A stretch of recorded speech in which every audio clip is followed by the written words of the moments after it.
I'd like to call the special council meeting of the Plaquemines Parish Council for February 1st, 2024 to order at 5:05. Machines are open for roll call.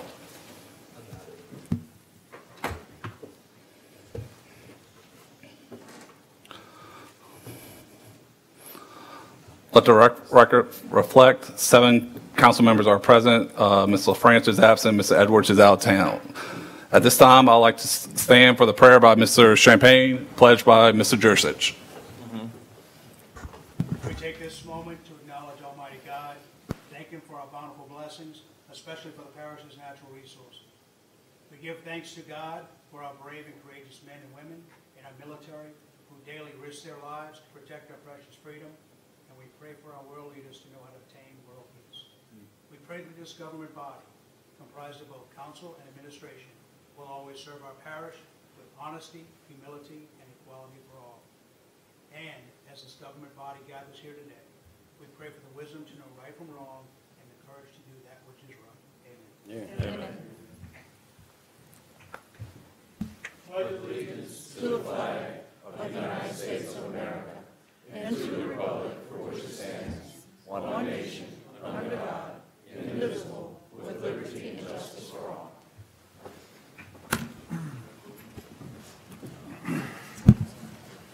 Want me to do it first or after the agenda? Before we get to the first agenda item, due to this is not a normal, typical meeting where we're going to be voting on things. I would like to change the rules of this council for this meeting only. First of all, due to the amount of people here, to give everybody a chance to speak, I would like to change the time to 3 minutes for every resident. Second of all, normally we have residents speak first. In this meeting, I would like to allow the guests to speak, say what they're currently doing for the traffic situation and their plans for the traffic. Then we'll go to the residents and then to this council for comments. So we're changing it up a little bit. And last, since Reverend Edwards is the vice chair, normally he's not here. In case if I have to step away for any reason, I'd like to put Mr. Champagne in place as port chairman, as the vice chair, in case to keep this meeting moving if I have to step away. Any objections from the council? No. All right, with that, we'll move to the first item. Agenda item 2, new business, discussion regarding traffic on the west bank of the parish. Councilmember Schultz. All right, so we all know the situation we're in. We see it, we hear it, we live it, we got to deal with it. We have here multiple people from different organizations that is going to tell us what we're currently doing, where that information can get out to the public. No false information on Facebook or social media or anything like that. What are we doing? We're not just sitting by doing nothing. Also, it gets us all in one room. This council has limitations on how many can be in one room due to open meetings laws, but it gets everybody that has a decision-making authority in this parish in one room and talk it out. So I think it's better organized than a town hall because we still have our council rules. We're going to follow council rules. We're going to be professional. We're going to keep the meeting moving in an orderly fashion. So, like I said, we're going to give everybody a chance to talk and make statements and maybe come up with some solutions. I don't know how this is going to go, but we have to try. We have to. At this time, I'd like to recognize who we have and then give them each an opportunity to speak. We have Parish President Keith Hinckley. Let the record reflect that Mr. LaFrance is now present. He was calling traffic. So we have Parish. Oh yes, thank you, Patty. If you have a cell phone, please silence it. Again, we want to hear everybody's comments and input. We know it's a problem, so we ask, unless if you have, everybody's welcome to speak, but please use your time wisely if you have a unique situation that's different for traffic, or if you have a possible solution, please do that. We don't want to play the blame game. At this point, that's not going to get us anywhere. We're in this situation. It's time to try to get us out. So, like I said, at this time, we have Keith Hinckley, Parish President, Sheriff Jerry Turlich, Port Director Charles Tilson, State Representative Jacob Rowe, DOTD Representative Scott Boyle, and School Board Superintendent Dr. Shelley Ritz. So at this time, I'm going to call each one, let them talk. If you have a comment, you can say what we're currently doing. Start on that side. Okay. So if you want to go first, okay. Sheriff, you want to say how PPSO, what we're currently doing, all that? Yes. Yep. When the project started, we actually sat down. We've been actually, I got my chief. I have my major over patrol. I just want you to know we're in constant contact with the bridge contractors, the Venture Global team, just about everybody. So I just want y'all to know it's not something that is not being talked about every day. What we can do better, what's the hiccups. Just yesterday I did have, but this has been an ongoing thing. Just yesterday I did have the bridge there. I had Venture Global. I had DOTD. I had our state representative, our parish president, and we did talk about some of the issues. Most of the time, the traffic does flow pretty decent, all things considered. I mean, guys, think about it. We got 7,000. I mean, we can all, you know, but it is what it is. I mean, we have one way in, one way out. 7,000 vehicles. I think just through the turnstile, the Venture Global, it's like 5,100 people. Just with that, not including all the off-site deliveries and the new businesses that have been spurned up with this new venture with Venture Global, right? So there's anywhere from 7,000 new cars. So we only have 23,000 people in Plaquemines Parish with one road. We have not built any other roads other than the road we have. So some of the things we've done just to ensure the safety of our citizens and constituents, we have worked with Venture Global, and they've been very good to work with. Believe me, it's frustrating for them too, because they want to get this thing built in time and on schedule because it costs them money, right? Just talking dollars and cents. So we have multiple details just to make sure people are safe. The workers are safe going in and out of the plant. I want to say we could have as many as 10 at any time. Another thing we've done, we've had a deputy assigned to Woodland Highway. I want to say the new time grants 1:30 to 6, 1:30 to 7. Okay, so a deputy just sits there and monitors the traffic to make sure the north and southbound traffic flows more so than east and west coming from Woodland or East Street. And I think that's been beneficial.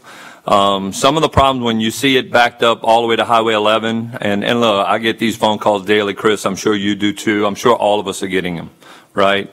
But it is progress, and you know, it was a tax. The taxes that Venture Global is paying, especially to the parish government, you know, with sales taxes, has been, you know, y'all seen the increase in revenue, and it was a much needed project. It's going to come with some growing pains because we don't have the infrastructure to handle this many cars on the streets. We've talked about park and ride, right?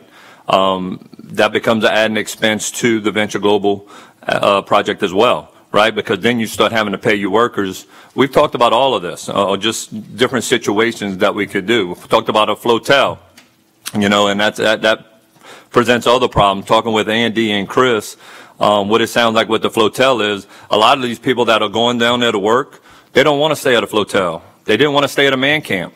And as we kept building trailers down the road, the prices on the trailers have gone from like $600, $650 to now, I think the highest I've heard is like $1,250. So it's doubled. So they can go pile up in cars right there because most of the traffic is exiting onto Lapalco, right? So that's where the traffic is mostly going, Jefferson Parish. And these guys are all going and getting 2-bedroom apartments, 3-bedroom apartments piling in there in Jefferson Parish. And most of them are taking a left at the light at Lapalco. So how can we address that? I know in the past we've asked for troopers. Troop B is very short. I've talked to Donovan Ochoti himself in the past. And just even in the past, they were short. So they're extremely short now. I think they're doing a couple academies back to back. But I'm just letting you know some of their issues. Jefferson Parish has never worked that light, whether it be air shows or I can't remember the last time Jefferson Parish has ever worked a traffic signal. So I know that is one of the main congestion areas is right there at 23 and Lapalco. You know, that's, I know I said a mouthful right there, but I mean, that'll get us started today. Let me go ahead. I just want to, talk on Venture Global's, not behalf, but anytime that I've picked up the phone and called Jerry and said, Jerry, we got to do something. You need to call Venture Global. They have never failed to sit down with us the very next day. And this has not been 2 times, 3 times, 4. It's probably been about 6 times in the last year, in a month for myself here. And every time that we sit down, they do try to come up with a different plan. So they really are, they're experiencing the traffic problems as well. I know they wouldn't, they don't like to hear it, but I know that there's probably employees that they're losing employees because they don't want to sit in traffic. So, but like I said, that's all I want to say is that Venture Global has been a very good partner with the parish when it comes to this. And every time we've asked, they have tried everything within their powers. And it's just like the sheriff said, we've got one road that comes in and out of Plaquemines Parish. So. I'll add 2 things. With Venture Global, we talked about them staggering their shifts, and they've complied. I think they start at 4, 5, 6, and 7, and they get off at 2:30, 3:30, 4:30, and 5:30. So they've even taken those steps to help us alleviate some of this traffic. Guys, we have a lot of traffic in Plaquemines Parish anyway. There's a lot of traffic, so they might account for 55% of it. The rest of it is just traffic of Belle Chasse constituents or people traveling through our parish to go to work. One other thing I had, let me see, what else I had. I know we talked about the base gate. A lot of people say, well, the base gate, it's activated by motion sensors, right? To me, I look at it differently, like, well, we need to keep that going. Well, I look at it as when they do stop the current steady stream of traffic coming northbound, it actually gives a breath of fresh air where our constituents can take a breath and exit their neighborhood. So some people are looking at, we stop in the northbound traffic. Well, I look at it as it actually gives people an opportunity to leave their homes or to cross the street. I mean, it took me one time 7 minutes to just go into the Belle Chasse Cafe parking lot. I just sat there and I just wanted to see, without me flashing my lights or anything, on my car, it took me 7 minutes for somebody to be courteous enough to stop and let me cross the highway. So that's another thing, that's another thing I just wanted to inform y'all of. Charles, you want to hit on yes, port projects and timeline of yes. Power? Yeah, thank you, Commissioner Schultz, and thank you, Sheriff and President Hinckley. One of the things that the port has taken on as a challenge is really corralling all of these projects that are taking place within the port district that's actually touching the water or near the water. And currently there's about 12 different projects. Some of those projects we've intentionally slowed down because we have to make sure that we stay in front of our infrastructure improvement, in front of these projects.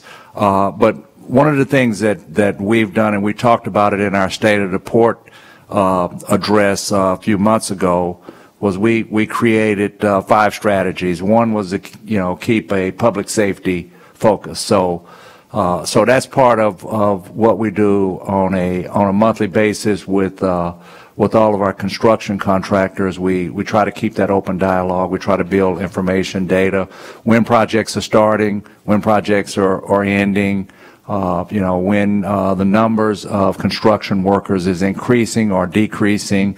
And then around that, what we try to do is coordinate around those projects where it makes sense, where maybe if there's some conflicting information that's going to be happening on Highway 23 somewhere, we have a dialogue about that. And then we have also started working on leveraging possibilities of using the water and rail more for deliveries in and out of the parish. So we're really putting a lot of emphasis on that.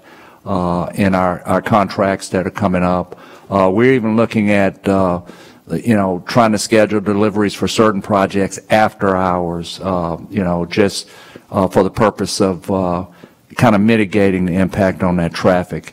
And then I think one of the other things that's very important that the port is doing is we are undertaking a 2024 master plan effort, and part of that effort will include working closely with the parish on bringing the Walker Road bypass to life. So that's going to be in the master plan. There is 100% design, but that just provides that other transportation outlet that, I think the sheriff, his point of, one way in, one way out, that's a major problem for us. So that Walker Road, maybe that's down the road, but we are definitely looking at that. And we're also working closely with the parish on monitoring what's happening with our utilities, particularly water.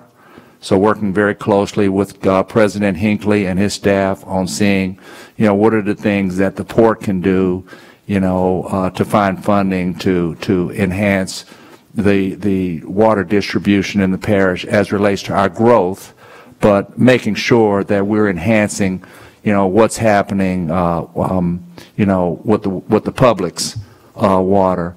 And then I think, a couple of last points here that I'd like to hit on. We really hit a perfect storm obviously with Venture Global and the bridge, and we've had congestion around that, and then on top of that, last year this time we had the Point Lahash ferry landing condemned by DOTD. So one of the things that I'd like to do is share some photos of that ferry landing, and what I'd like to point out is that we are in the process of releasing an RFP to make some emergency repairs. We're estimating it's going to cost over $1 million. We're focused on trying to get those repairs completed by sometime this summer. We're obviously going to have to work around water level conditions on the river. We're going to have to work around weather, but we are focused. But if I can get a picture of that rendering, I'd like to at least show the public when the asset was actually condemned 1 year ago. You'll see that it's in pretty bad shape. Are we able to get that? So here we go. So you can actually see the rendering. This is what DOTD was looking at when they came out. We received an email on January 25th last year. I immediately went down and walked. This is Point Lahash ferry landing. Walked both of the landings, and they're both in pretty bad shape. If you can go to the next picture, please. So again, you can see going under, the landings. They were really in very bad shape. And what I'd like to just point out here is that the Point Lahash ferry landing may seem like it's not, it's down the road. It doesn't really have a big impact on traffic. But one of the things that we determined after really looking closely at our transportation routes around the port is it's a critical, transportation network that allows some of the workers from the Venture Global project to go south and cut across and use our East Bank road system, which will take some pressure off. So what we're looking at, we actually have 100% drawings for some repairs. If you can go to the next picture, please. This will just give you kind of a picture of the rendering that we're looking at that we would like to have in place this summer. So as you could see, it's going to be a major upgrade. It's going to cost us over $1 million, but we think that this outlet is going to be critical. Obviously it supports our jail system. It supports the courthouse, and again, it supports that outlet of traffic, and it's a way of life, for the East Bank and for Port Sulphur to get back and forth across the river. You can go to the next, and there's another picture. And again, we're looking at sometime this summer having this complete. We got our work cut out for us, but what I will tell you that this is part of that public safety strategy, and we are serious about it, and we are going to be working on this on a weekly basis, and we're going to get it done.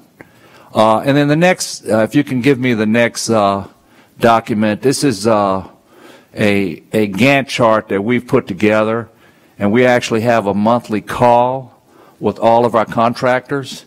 Can you go to the other? There's one more. Nope. Back. Oh, there was. Oh, I'm sorry. You know what? You must only have one slide. So I mean, we had actually another slide here. It looks like we might have missed it. If you can go back to that graph, essentially what we are looking at now is the number of workers that are in the parish at any one given time, and what the estimated numbers are in terms of when projects are starting, when more construction workers are coming on. And when you look at this, what you will see that sometime in May, June, we'll start to see some of these projects drop off. Now, I mean, that's the good news. The bad news is we have some other projects that we're holding back, but I think it's important for us to communicate that we're looking at, I think it's 12 different projects today that have anywhere from, a dozen construction workers to, thousands of construction workers. And we're collectively looking at all of these projects. We're focused on them, and we will be communicating that impact to the parish and to the Sheriff's Department. That's all I have. Thank you very much. Thank you. Dr. Ritz. Thank you very much. I came to say, I appreciate the progress and everything we need because those tax dollars have been immense for us. But we also have parents calling because their children are getting home late. So it's a catch-22. You put more buses on the road, and then congestion, more quantity of vehicles on the road. So some of the things we've done, the bus drivers are arriving 10 to 15 minutes earlier. So instead of getting there between 5:30, 5:45 a.m. to start their routes, they're getting there at 5:15. In between, in the afternoons, the other additional thing is the second route for the afternoon. Some of them have second jobs. So they're leaving their second jobs 10 to 15 minutes earlier to start their afternoon routes a bit earlier. So the bus drivers have been very, very agreeable. Their length of their day has been lengthened at least an hour, but they have been very positive. Their attitudes are great, and their main priority, get the children home safe. So I commend every single bus driver we have. The other thing is, you have to know our district's very unique. We can't recruit north-south. We have to only recruit one way in. So we've had apartments for years. We also have a teacher bus in the morning. Currently, we have 10 staff members that drive that teacher's bus. It used to leave around 5:25. Now it's leaving around 5:15 in the morning. So every person who are transporting individuals anywhere in our district, they're being much more agreeable in doing it. They see the progress that we need with the sales tax. Now, the additional thing is we've always paid $1,500 more for teachers to work in the southern end. Most recently, we're trying to recruit to where we get highly effective teachers offering to pay $10,000 more, because what's happening is they're adding at least another hour to 2 hours to their day. So it's going to be a lot of work. We're going to have to use that money wisely for us to get the most highly qualified, because every single child in a district deserves a quality teacher, but to get them there, it's very difficult. So we just have to use our tax dollars very wisely, and we actually are advertising right now for $10,000 more for a highly effective teacher who wants to teach in the southern end. Highly effective teacher, not just any teacher. I got to say that over and over. Highly effective to the greatest needs. Thank you. Mr. Boyle, you want to add anything? Good evening, everybody. My name is Scott Boyle. I'm the District Engineer Administrator for the Louisiana Department of Transportation and Development.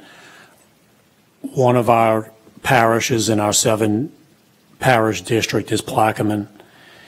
The department met with the parish president and the sheriff a few months back to discuss traffic concerns. We get feedback from elected officials, from just citizens calling us, from different complaints. And we listened to the concerns on Belle Chasse Highway with regards to the bridge project, some of our projects that are ongoing, as well as some upcoming projects that are going to be coming. One of the ways that we try to quantify delay and congestion on a highway, besides actually driving in it and being in it every day, is we take traffic counts. The parish president had requested we take a traffic count at LA 23 and Woodland Highway, which we completed a couple weeks ago. The traffic currently on Bellchase Highway that we were able to tabulate is 39,000 vehicles per day. That's both directions over a 24-hour period. And I'll tell you, I've been in this business a little while, and that amount of traffic on a 4-lane divided highway is significant. And some of the delays that are being experienced are very indicative of what you would expect for that amount of vehicles. There's certain things we can do. There's not a lot we can do. In order to try to improve traffic flow and efficiency, we don't have a lot of tools. You know, one way would be if we could magically add lanes in each direction. That would create capacity, and it would lower that congestion. That's something obviously we can't do. One thing we can do is we can look at the traffic signals. There are a number of traffic signals, you know, going all the way north from Gretna Boulevard to Engineers Road, over the bridge to Russell Drive. And I met with my team recently, and they assured me that these signals are fairly in sync, traveling in a northbound direction. You know, in light of the concerns that we've been receiving about this traffic from added infrastructure projects and different things, we're gonna retool those signals, and I'm hoping I do get some feedback on these traffic signals if anybody's got some experience, but they assured me these signals are fairly well coordinated, and what that means is when you're driving in a direction and you go on the speed limit, that you should be able to at least get successive greens, and that's hard to do, especially when you're talking about over a long stretch. If you're talking about two signals, it's fairly straightforward to coordinate these two, where you stop at one and then you get a green, and then you go to the next one and you can get another green, and you don't have to stop for the second one. But when you're talking about going over major intersections, especially at Lapalco and along that stretch all the way to Gretna Boulevard, it's really challenging. There's a lot of factors that come in, and we won't go into all of those, but side street traffic, and when we're talking about these type of things, there's no free lunches. So if we're given a green to the main line, that means somebody's going to have to stop to make up for that, and typically that is the side streets. So we are, you know, one of my commitments is we're going to look at those and see if there's any way we can squeeze anything out of there, because, you know, any little bit's going to help. But I want to at least make sure that they are operating at least as efficient as we're able to get them. One of the major concerns that we received out of the meeting with the sheriff and the parish president was an upcoming project. We're just finishing up an overlay from the tunnel to Russell Drive, and we're getting ready to start the next section of that from Russell Drive to the US 11 intersection, or I'm sorry, Highway 11 intersection near Captain Larry's. And the way that contract was bid, it's a $7 million project. That's a significant overlay, and we're really excited about that being in the community. But one of the ways that was bid was that there were going to be very little lane restrictions, and the contractor was going to be able to just go in and basically shut a lane down in each direction. Okay, anytime. And probably it would have been like that for most of the job. And, you know, the sheriff and the parish president were very adamant and concerned about that. And we listened. We listened to that, and we've delayed that project. It's been on hold. We haven't issued a notice to proceed. The contract has been awarded, but we have not. Typically, once a contract's awarded, we have to issue a notice to proceed to a contractor to carry forward with the next step. And based on that feedback and the concerns, and what we also know was going to create more challenges in traffic, we've held off on that. And in fact, we've been working with the contractor on a way that we could at least have a balance, because we want to get this work done. It's certainly needed to do this resurfacing and concrete patching, but we want to strike a balance, and we feel like we're close to that. We're not there yet, but one of the things, we would limit the contractor when he'd be able to close lanes. And typically, we work around peak periods, and we try to avoid those, similar to like what we would do with a curfew on a bridge. You know, the curfew's typically not at midnight. It's during the peak morning and peak evening periods. That's when we don't want the bridge to open for the benefit of vehicular traffic. So we're working with that, and the first iteration that we tried to negotiate with the contractor, you know, they came back and said, you know, if you want us to just work at night, it was a significant amount of resources. It was going to be in the millions of dollars to require them to work. They said, we can do it. We'll work anytime you want us to, but especially if it's at night, it's gonna add about $4 or $5 million, and I don't think that's something that would be really feasible for anybody, for us to be able to handle that. But this last iteration, which I'm just going to go through the specifics real quick, you know, we're looking at something less than $1 million, which we're excited about, and it would typically be focused on the northbound direction. The southbound direction, we feel, based on our numbers and analysis, that we can let them close a lane in southbound, and that's not going to be any kind of, whenever they want to. And it may not be continuous, but northbound, we would allow them to do work starting in the morning. But by 2 o'clock, they would have to be off the road. It would have to be fully open for that traffic that we anticipate would be coming from the south heading northbound. And we're looking at that, and certainly we're going to receive additional feedback and talk about the specifics of that before we move forward with that as well. But that is something that we feel is viable and a balance. And of course, there's the bridge and tunnel project that's ongoing. At this time, we're anticipating that the rest of the bridge will be completed sometime by the fall of 2024. And you can see the progress already, and it's coming along very nicely. But there's still more work to be done. And we're also working with the Coast Guard on keeping that extended curfew in place. I saw an email recently from the EOC director in Plaquemines Parish, Mr. Harvey, requesting to the Coast Guard that curfew continue to be extended till 7 o'clock.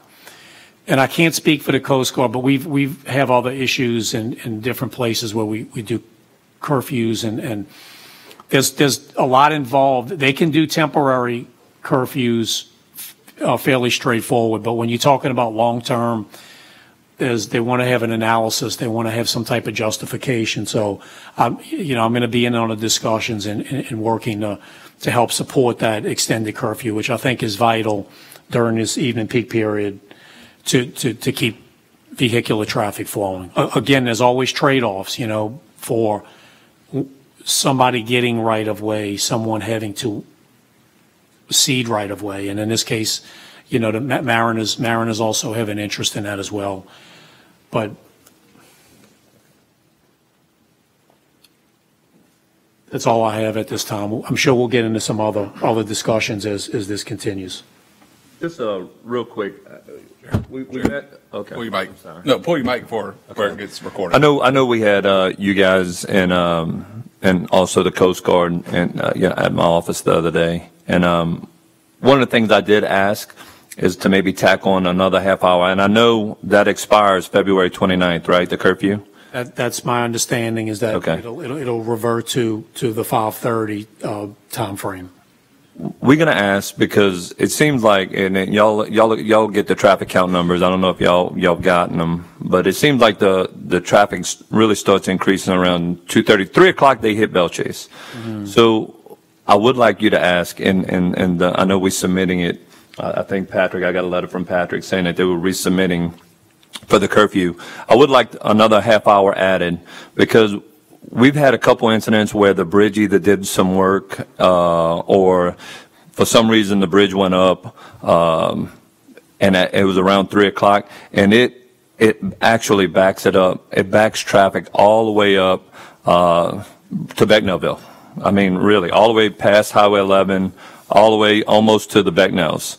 Okay. So if we can tack on a half hour earlier and go from 3 to 7, that would be beneficial, to say the least. That's what Patrick put in his request. Hit 3? Okay, so I thought it was, He did an email. I thought it was 3:30. That request was sent. I don't know if he sent Okay. a letter, but he definitely. But that'd be great if He he did. requested it to start at 3 o'clock. Okay, for that purpose. okay. So, And also in that same meeting, I did ask the bridge contractors, and they're sitting in the audience also, to absolutely have no work done unless it's absolutely critical. And please inform us if they're doing anything around 3 o'clock, because a couple times when it's been backed up really bad, and that's when we tend to get the most phone calls, the bridge is doing some sort of whatever they need to be doing at that time, and it just backs up traffic. Chairman, I have just one more comment. I want to elaborate on what the sheriff had said. You know, with this amount of traffic, I told you that we've counted, we're on razor thin margins here. You know, it's not going to, you know, when you're talking about being this close to at capacity, it's not going to, if there's anything, if there's a breakdown, if there's a stalled vehicle, I mean, you know, we know what's going to happen at that point. You know, so under ideal conditions with everything moving and the traffic signals working well and no breakdowns, and it's still a commute to get through during a peak period, Yep. and it's just a function of the amount of traffic. Representative Bro, you want to add anything? I know. Sure. Is this on? Yeah, it's on. Yeah, sure. As you know, this is my third week on the job here, so don't have a whole lot to report, but actually I do have some stuff to report. You know, the sheriff did invite me to the meetings. It's great. I think we're working together as a team. There's a united front. Senator Connick's been down here a couple times too. He's helping out. We're working in representing you in Baton Rouge as a group. We're coming with a unified voice. I have been appointed to certain committees. One in particular to this topic is transportation. I was able to parlay that in only my really third week on the job and the second week on the job for the secretary of the DOTD. I was able to have a one-on-one meeting with him for about an hour and a half. We had a very significant discussion about some very significant topics. Clearly, he's I think he's going to help me, and he's going to review the Bell Chase contract on the bridge, and as well as I expressed to him the importance of the Peters Road Bridge or the Walker Road extension clearly. As many of you know, the approach road was completed in 2012. This is a long overdue project. One good thing about this, if there is a silver lining, it's bringing attention to it. You know, we have a $21 billion project down here. That project is talked about a lot in Baton Rouge, and I believe some good things are ahead of us. We have a new administration. We have a new Secretary of DOTD. They're open. They reworked the new bridge in Calcasieu, as you may have seen in the news, and they are clearly aware of what we have going on down here, and they're going to continue to hear about it, and I promise you that. Just as some side notes, I've been busy. We had a special session our first week in office. We will have a special session again on crime coming after Mardi Gras, and then the regular session starts in March. Just to let you know, my local office here in Bell Chase will be in the back of my law office. The state's going to get free rent, so maybe we'll get a $12,000 credit on something. I don't know. Let's hope. But so I will, as promised during the election, I will be available to each and every one of you, whether it's this topic or the topics coming up in the legislative session. We will have an office cell phone soon. I promise you that. We do have an office email. You can find that on the Louisiana Legislative website. And I also have hired an assistant, Ms. Dana Myers. She's here tonight as well. So if you see her in the community, I want to be accessible to you and available to the public. I promised you all that during the campaign, as I said. So so here we are, and we're gonna get some good things done here, and we have a good team. All right. So, as you can see, I know this doesn't, I mean, we get the calls, we get the complaints, we hear you. But as you can see, we have 6 different government organizations working hand in hand really hard on what we can do. We hear it, we understand it.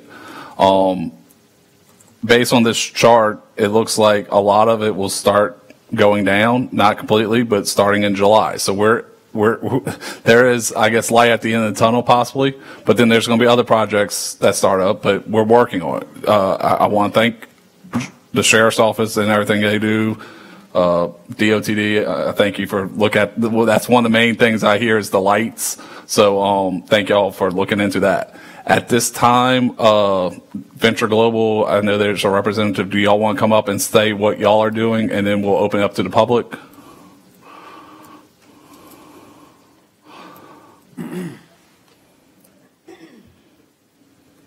Good evening, Chairman. Madam, gentlemen, members of the public. Apologise for the accent. I am working on my Louisiana accent.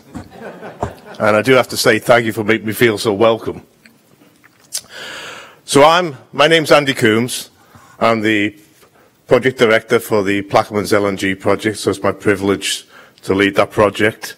I did want to just convey a great deal of gratitude and thanks to Mr. President, the Sheriff, and everybody here who has worked hand in hand with us to support the project. Of course, public safety is absolutely number one for all of us. It's not a priority for us, it's a value. It's what we stand for. We are bringing a lot of benefits, but we also recognise that we have a responsibility because we do have a footprint. We are not the majority of the vehicles. We are a big part of it, though. And so, consequently, we don't have all the solutions, but we have some. And if we continue to work together with all the different government departments, I think we can help resolve many of these issues. But I did want to share with you some of the things we have done. We have moved our shifts to 4 shifts, starting at 4 a.m., 5, 6, and 7. That means some of our people finish at 2:30 is the earliest time that they leave, 3:30, 4:30, and 5:30. Those times are very conscious with us. We're very careful to stay within those times because we want to work around the school buses, etc. So that, again, is critical that we honour and respect those young passengers. So we've deliberately worked off shifts around school times and when the school buses depart. We also work a second shift starting currently at 3 o'clock and a night shift starting at 5 o'clock. Again, 10-hour shift, 30 minutes for a break. We do have the opportunity to move the 3 o'clock if it continues not to benefit the community and move that to a 6 o'clock night shift start, and it's something that we'll continue to monitor. As I said, we continue. This is challenging, and we can't do it without the support of everybody in the room. You know, we're very grateful for that support. We recognise that we contribute to a problem that has changed some people's lives a little bit. What I will say is we are moving in towards now what is our peak period. That peak period will probably extend through Q3 for the project, and then we'll start seeing a change in as the project moves from construction into commissioning and into an operational mode. I don't know if you have any further questions I can share with you. One thing I will say is we are adding to that. We are trying to encourage carpooling within our craft and trades and our non-manual, plus our operational staff. We also are looking to do some park and ride schemes for some of what we call our backroom staff that don't directly support the actual physical construction activities, payroll, administration, etc., where we'll look to have a parking scheme north of Belchase, then we can bring down buses. Every attempt that we do to remove a vehicle from the road, we're looking at. Absolutely. I mean, this project was planned on that basis. We built our marine offloading facility so we could bring stuff in by ocean and barge. Deliberately, consciously, we brought our cement in by barge. Every one of those decisions takes about 1,500 vehicles off the road. And these are things that we've consciously done throughout the build program, and we'll consciously continue to do by working with all of yourselves, the government officials. And I came today because I wanted to hear what our community concerns are, because I'm a member of this community. I'm going to be here for the very long foreseeable future, I hope. My colleagues, their children go to the very schools that our traffic is impacting. So, you know, yes, we're part of the problem, but we absolutely want to be part of the solution, which is why we're here today, to see if there's something else we can do to support everybody. Thank you. Thank you. So at this time, I'm going to open up to the public for comments, recommendations. As you approach, like I said, we're going to have 3 minutes where we give everybody a chance to talk. Please state your name and address when you come to the podium. At this time, if you have a comment, please come forward. Okay. And please address the comments to the council. Yes. And speak into the mic also, please. I'm John Banker. I live in Evangeline Trace. I'm not a traffic engineer, and I'm not up on a lot on business law, but a little bit. This is great. We're going to have 2 lanes when we finish. We'll put $600 million in tolls towards that, and we're still going to have 2 lanes. Counting traffic and coordinating the lights is not going to give us only a very small percent of relief.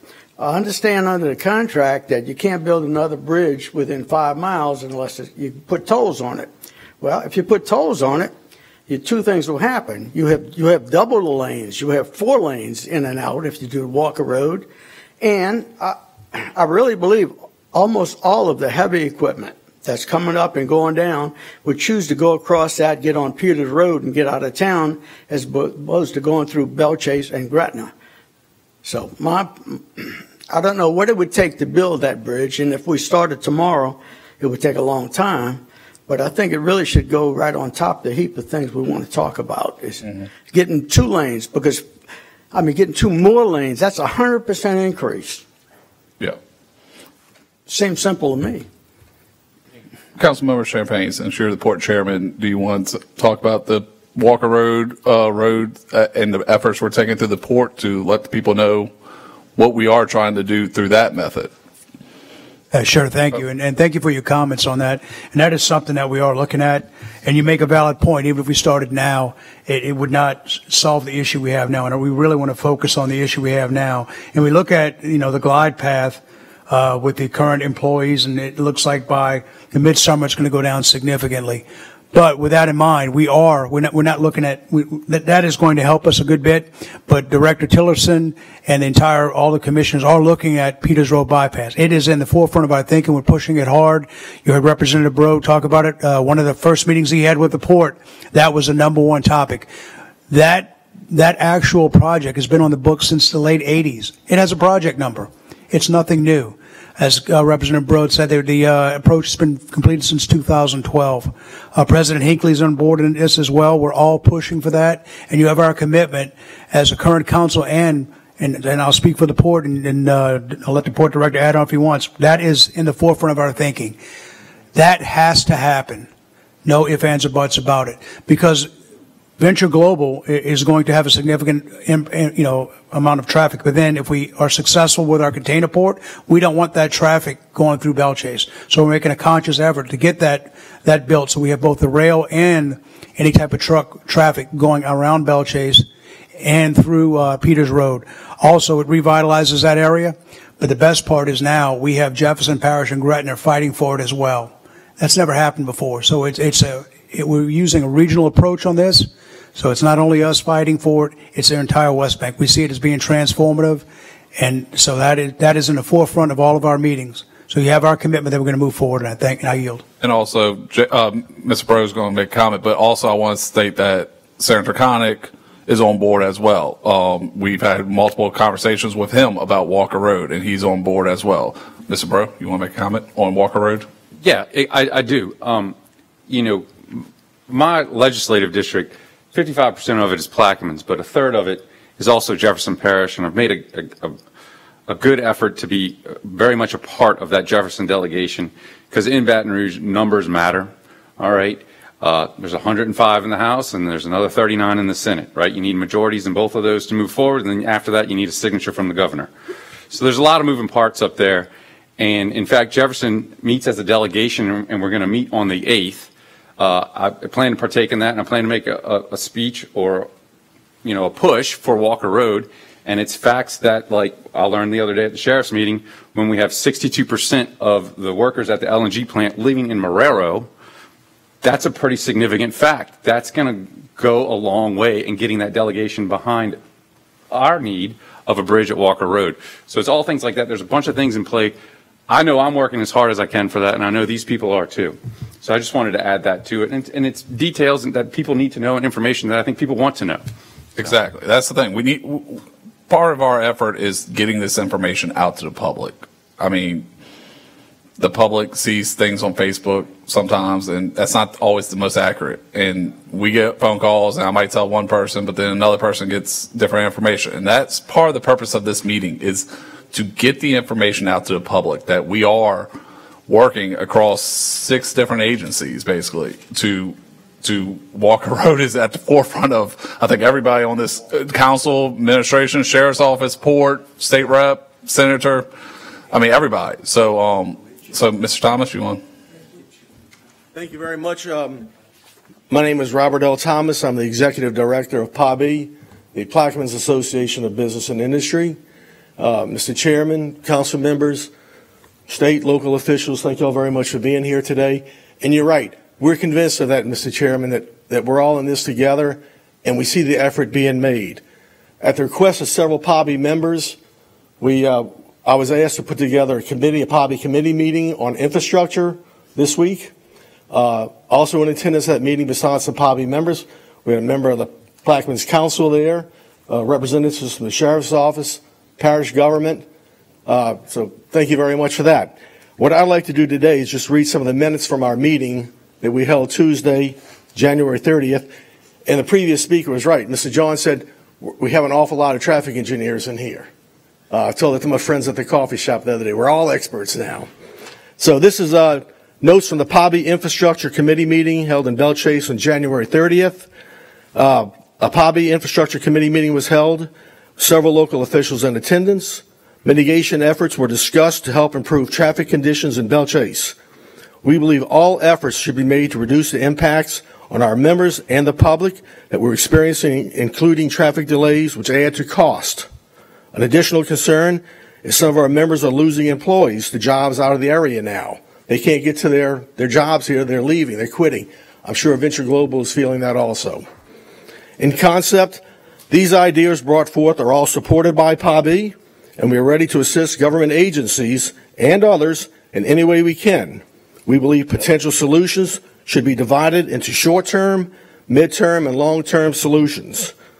Our short-term goals: ask Senator Pat Connick and Representative Jacob Breaux to request LADOTD to install switching hardware at all Highway 23 stoplights, including Russell Drive and Barrier Road, so they can manually be controlled by the Sheriff's Office, as is being done at Woodland Highway. Also, we request having the stoplight at the J-turn, which allows for northbound Highway 23 traffic, to get to Engineers Road to become a flashing stoplight, so the turn can be completed either on a green light or flashing red light if no oncoming traffic is approaching. Many of these requests were put to us by representatives of the Sheriff's Office. Request that Venture Global, or DOTD, install temporary stoplights or acceleration lanes on Highway 23 where workers leave the job site. We'd like to ensure that the curfew on the old Belle Chasse Bridge remains in place until all traffic is diverted to the new bridge, which looks like could be in the next few months. Another short-term goal for the PPSO to continue to coordinate the timing when all large employers such as VG, Chevron, NAS, JRB begin and end at the workday of the employees. It's not just one company. We have several large companies, and aren't we fortunate to have this problem? You know how many communities would love to have our problem today? We'd like to promote the use of PPSO traffic cameras, the ones that are set up in front of the old Regions Bank, so residents can schedule non-essential travel at non-peak times. Some people still don't know those traffic cameras are out there, and they're amazed that they can check it if you got to run to Bromart. Okay, well, I don't want to go now. Let me wait till 2 hours from now when the traffic should be less. Some of our midterm goals: identify sites and construct parking lots so that workers can commute to the construction site, and PPSO escorted bus convoys, reducing the number of cars on the highway. Again, the effort is to reduce the number of cars on that highway. Long-term goal: continue to push that the Peters Road Bypass Bridge gets funded and built as soon as possible, as the construction of additional industrial plants, the freshwater diversion, and port expansion all seem to be on the horizon. Again, none of this is overnight. We realize that, but want to take the time to say thank you very much for your efforts. Let us know what we can do. Thanks to all the public officials at the front desk. Thank you all for that, too. Any questions of me, please? Any questions? No? Okay. Yes, sir. Thank you very much. Thank you. Mr. Ballet? The lady in the back. Oh, well, Mr. Charles, you cut in line. where? Oh, sorry. Come forward. I didn't even see her. Mr. Thomas was blocked. I couldn't see her, sorry. And rush to the front. Hi, my name is Bridget DeChristopher. I live on Alpha Street, but I own a business in Belchase, Bridget's Barbershop. And, I mean, of course, the first thing is we all know the businesses are hurting by this. It's also a dangerous situation. I see the fire trucks trying to get through. I see the ambulance trying to get through. You know, and to me, I guess the main thing I'm trying to say is I understand, yeah, we need that bridge. We should have had that bridge on Peters Road. All these things should have happened already, but they didn't happen. But we need something fast. Yes, ma'am. Okay, so I have talked to several people who work for Venture Global in my barbershop, and they say when they've done other projects that they have done, and I think y'all have called it park and ride or whatever, but to have these parking lots set up where you bus them in. So my question is, as far as the way I'm thinking, that would be a fast resolve issue if we could just find these parking lots. I don't understand why this hasn't happened or what is the holdup on that. Even if we could get half of the cars off the highway, it seems like that would be a big improvement. So can anybody explain to me why we're not able to have these areas? There's a lot of land around. I don't understand why they can't be turned into parking lots and bus these people in and out. Yes, ma'am. So that's my question. So Mr. Newsom and I sat down with representatives from Venture Global earlier this week to prepare for this meeting and everything, and that is some of the things they are looking into, to bus in more people, possibly give projects and policy basically that rewards employees that carpool. So they are working on it, and they do bus in some people currently, but they are looking to expand that program and also carpool. So Mr. Newsom, if you want to add any comments related to that, but basically they did say they are working on that. Okay. Oh, yeah, sorry. You got the floor. Yeah, Bridget, no, Mr. Schultz is correct. They're giving some, Venture Global has, you know, like he talked about the carpooling situation. You know, a bus holds 60 people they can put on, but it's 60 people, cars that we take off the road. Right. And it's all things, and look, as you saw Mr. Andy speak today, he understands the problem, and it's come to light. You're right. We're behind, we 2 days late on what we're doing. Right. There's no objection. No, you know, we talk about traffic studies. You don't have to do a traffic study. You can go out there on Highway 23. Yeah, you stand in front of your barber shop and look at traffic. Right. It's terrible. And there's no, you know, but as we sit today, we're not backing up. We're moving forward. And what we're going to do is we're going to try to come up with some solutions. Is there a one solution or one answer? No. Because if it was, it had been done a long time ago. But look, this, as a councilman sitting here, as a commissioner of the port, it's something that needs to be addressed, and it's with these folks, we have some folks, one member now here, the non-folks up here are very concerned, and we have the residents' best interest. We understand, we sit in the traffic. I sit on traffic on Woodland Highway, I sit on traffic on Belchase Highway when I go north. So, but things are happening now. It doesn't happen as fast as everybody wants it to. You're right. They've talked about other parking areas, whether it be Oakwood Mall, whether it be about Hooters, or whether it be wherever. But those things takes time to happen, because you got to have security for these people's vehicles and stuff. You just can't let it out there and know that, because everybody's not. Kudos to the sheriff. Every place is not as safe as Plaquemines Parish, so we got to make sure we take care of those workers, because of that thing. And even they are being affected by the traffic. They're losing people at about a 20% rate in their business. And if any business person owns that lost 20% of their workforce on a daily basis would be in trouble. So with those things, actions are happening, and I thank you. just feel like we need to, I mean, I understand all the long-term things. Of course, we have to have this, but right now, I know I came here, and I think a lot of these people came here because we want to know what's going to happen quicker than this long-term, this bridge here and this here and that there. You know, we need to we need to take care of it now. You know what I'm saying? I agree. Yeah. Okay. Thank y'all. Mr. Jurcic. President, I just want to let you know that Venture Global has reached out to some of these parking areas, and they've been denied. If I'm not mistaken, where the old Kmart was right there, I don't think they want them. So they're reaching out to these certain parking areas, and they're being denied the access. So they are working on that. I already know that that's happened. I don't know if they're going to continue to try to negotiate with them, but they are working in that fashion. That's all I wanted to tell you, that they are looking, but you know, not everybody's receptive to what they want to do. Right. And I also want to add something. You mentioned the fire trucks. This council administration approved, normally in the Belle Chase area for like a car accident, Engine 21 will respond with the rescue tools.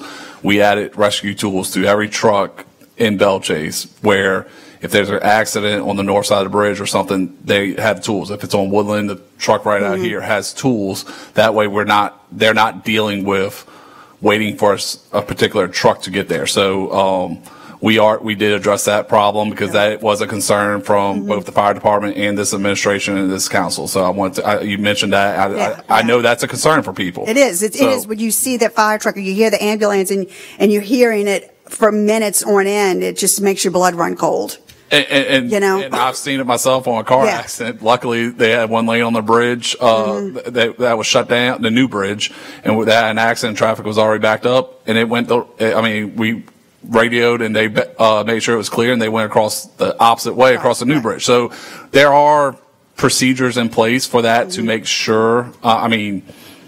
Yes, it is a problem, but we are working on it as administration, fire department, and EMS. Yeah. Yes, ma'am. Thank y'all. Mr. Ballet.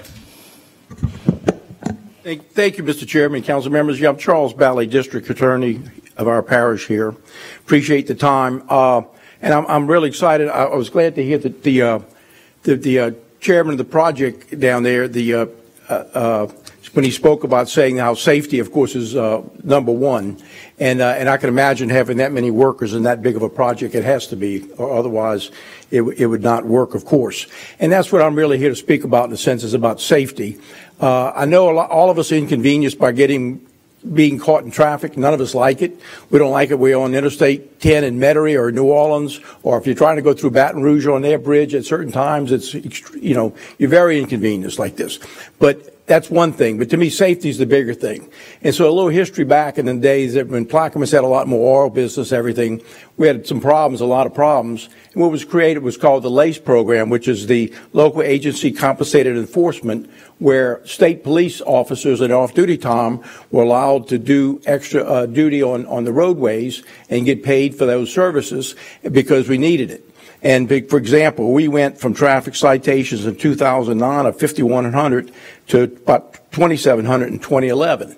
And during that time period, we had 3 fatalities here in 23. 2 of them were under 20 years old that we had right here in Belle Chase.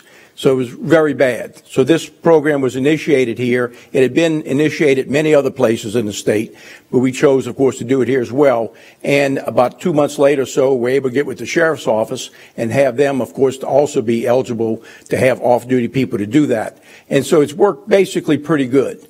The problem we have right now that I see is that we know everybody watches the news. Everybody knows what our governor is pushing for in New Orleans is basically called Troop NOLA. And I applaud him for it. We all know the problems that New Orleans has. We all part of it in a sense by going there. And for them to do anything there in New Orleans would be tremendous. It would be a big, big help. The problem is it's going to hurt us in a sense. To have troopers, extra troopers, people to do anything, it's going to be less and less. probably almost non-existent for anybody working LACE down here. They're going to be needed in New Orleans. They're short of troopers now. They need people. We have a problem, honestly, sometimes with officers because they can make more in other details than they can on this kind of programs. So to me, safety is a big thing. If you go down the road, I encourage anyone like this, if they would take a chance, and you go down a road like this and come up around 3 o'clock in the afternoon and see vehicles, some of them jockeying on the highway, especially the 18-wheelers, big rigs, not only 18-wheelers, but the big dump trucks that we have today like this. And so the safety part to me is really bigger than inconvenience. Inconvenience is not fun. It's not nice. We don't like it. But safety part to me is the biggest thing. And we want to make sure that we don't get into more disasters in situations where things are really bad. So I really encourage everybody and whatever can be done like this to make sure that not only do we have this volume of traffic, that it behaves, it follows the laws, it does what it's supposed to do. Because otherwise, we all know statistics, the risk, what it does, it's a recipe for something maybe to happen like this. So please consider in any plans, anything that's being done like this, that safety is a big part of it, and enforcement of our traffic laws is a big part of it like this, because we really need to have that. Otherwise, we could have bad results, as I know how we had back in 2011 and 2012, and we had to institute LACE. So I think we need whatever can be done. We'd appreciate it. We thank you all. We know you have a monstrous problem in front of you, and as I think was mentioned, it might be a few years before some things can happen, like the bridge at Walker Road going to Peters Road and all. That's down the road. There's some things now I think that probably could be done in the next month, 3 months, things like that. And that's what we'd ask for. So thank you all. Thank you very much for the time. Yes, sir. Well, no, she was trying to stand up a second ago. Go ahead. Come ahead. You're up. My name's Nikki Carlone, live in Fort Leon, and it's small, but it's two asks. One is barricades. The cones there are all over the place. I had somebody coming in from Gretna, pulling between cones where they weren't supposed to be. My light turned green to go into my neighborhood, and they cut in front of me, went back out to Gretna. Another trying to go into my neighborhood, and a car is in the lane that I'm supposed to be turning into to get into the neighborhood. I just feel like the barricades would give more of a, hey, this is the line of traffic, this is where you need to be. And the other ask would be a flashing yellow light to get into Burmaster. I know we have one on Bellchase Highway by Domino's. There's one on Bellchase Highway by Beef Connection.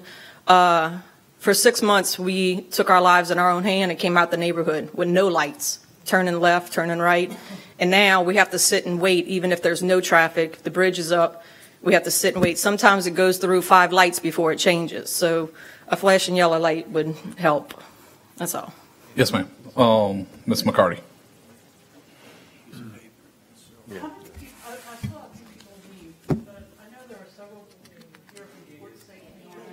Hey. Mike's not on. Hold on, it's on. Or it's supposed to be. All right, I'm just going to control it from this screen. I got it. All right, go ahead, Ms. McCarty. I saw a few people leave, but I was just wondering by show of hands, how many people decided to come from Fort St. Leon North? Okay. And how many of you feel that you have a problem with turning into Burmaster from going north or coming south because there is no flashing light? Okay. How many people in general feel that at the same intersection you would like to see a flashing light that allows people to turn around and go south toward Engineers Road? None of you. That doesn't bother you. Anybody else in the parish? I don't think they understood. So if you're going across the bridge north toward your neighborhood from the center of Bellchase, and you need to turn around to go toward Engineers Road, across, do you think it would be beneficial to have a flashing light or something that says turn on red when available? Okay, that sign is on the ground, and several times we would like to have it raised so that people can see it instead of it falling down from the wind. I've also heard that there's a situation for people coming south trying to turn into Fort St. Leon North on Burmaster, where the 2 lanes, the south and the turnaround to Engineers Road, or butt up against each other and you cannot see the oncoming traffic, that would allow you to turn into Burmaster. I've asked for water-filled containers, and I'm told that's not possible, but I would like to see if we can address that situation a little bit. So, Mr. Boyle, I saw you write down a lot of notes as the lady was talking on looking into that. Is that something that we can look into, both the barricades, the cones, to change them the light to a flashing light? I know it won't happen overnight, but can we start looking into that? The sign that's laying on the ground, I'm going to anticipate that that's going to be addressed tomorrow. Okay, thank you. I want to look at everything else, and most of these are very short-term requests, and I think that they could be accommodated. The flashing yellow, we do have to evaluate that. That's not a formality to get something like that, to be able to turn permissively on a yellow indication. A lot of times when we have a high-speed roadway and we only allow left turners to go on a green where they're what we call protected. Technically, you really never protected, but we call that type of movement a solid green arrow would be a protected. Any type of arrow that would be flashing was what we call a permissive movement, meaning you can do it, but the opposing approach could be coming at you. Okay, so we got to look at that, and the criteria that we use to make an evaluation typically is the number of lanes that the turning vehicle would be crossing over, as well as the prevailing speed limit coming at you. So those are two things, and we've gotten requests in the past on that, and we've looked at it, but we certainly can look at it again. And in light of the number of hands that I've seen, at your first question, it was a significant amount. So we can look at it, but the sign's laying on the ground. I mean, that needs to be picked up. Also, I think it's posted 35 miles an hour, but it's hard to find that sign. So for people going north, they're going 50, whatever. You know. And that's what we typically go at what we calculate. Sometimes the posted limit and the traveling speed are significantly different and not the same. So we have to kind of go with real world conditions as far as that. So, we're looking at that, but we just got to be careful because sometimes people think they can make it across on a permissive movement, and those are your most severe type of crashes, these ones that are either right angle or left turning at a high speed, and that's something we have to consider when making those decisions. Sheriff?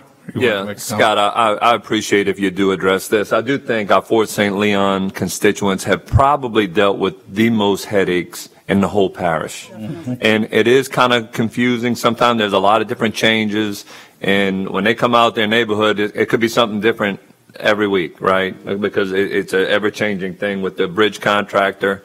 Maybe sometimes it's DOTD doing some things. I'd like to sit in that meeting, if you don't mind, and maybe we can get the bridge contractor, DOTD, us, and our representative from the council in that area and the constituents if they want to sit in. Yeah, the traffic control devices are going to be controlled typically by the contractor, so they definitely need to be brought to the table, and we can certainly address those concerns. But in the construction site, those are decisions that are rendered by the contractor. They have control of the project and roadway. Okay.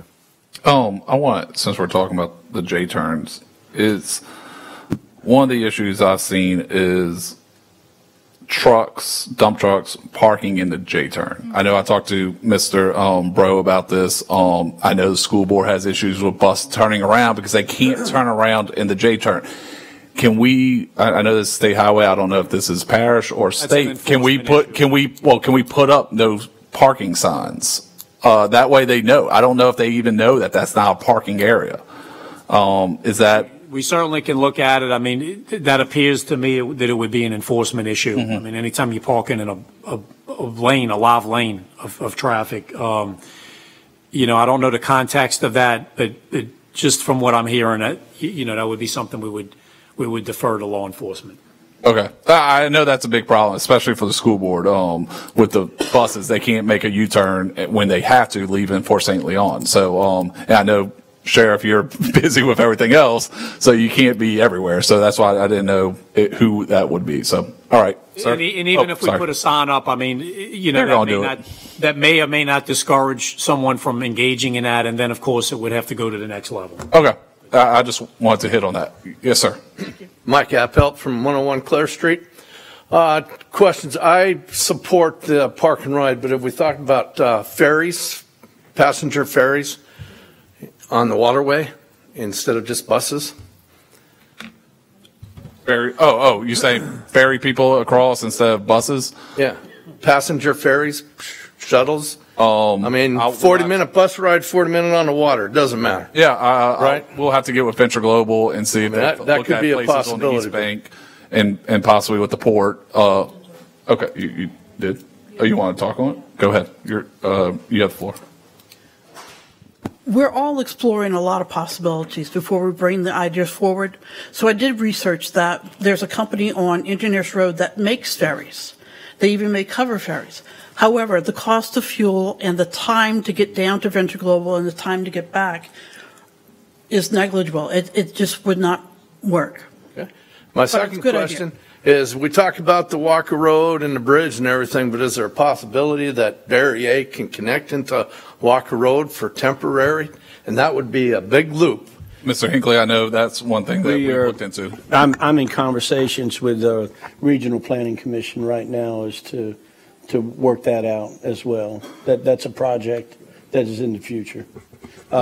We can also, we're also looking at is maybe at the immediate future, we could probably open it up for emergency vehicles only. So say like if we had an ambulance that needed to get, say, from the Walker Road area from the southern end of the parish, or even in Belchase, they could kind of come up, take a ride on Walker Road and come around and go down Barrier Road. So if an emergency vehicle could get through there, sounds like it wouldn't take too much to connect the two lanes. It's a gravel road right now.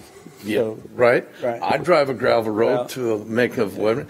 I mean, I'm just looking at the temporary, you know, something not like a bridge, that's going to take years.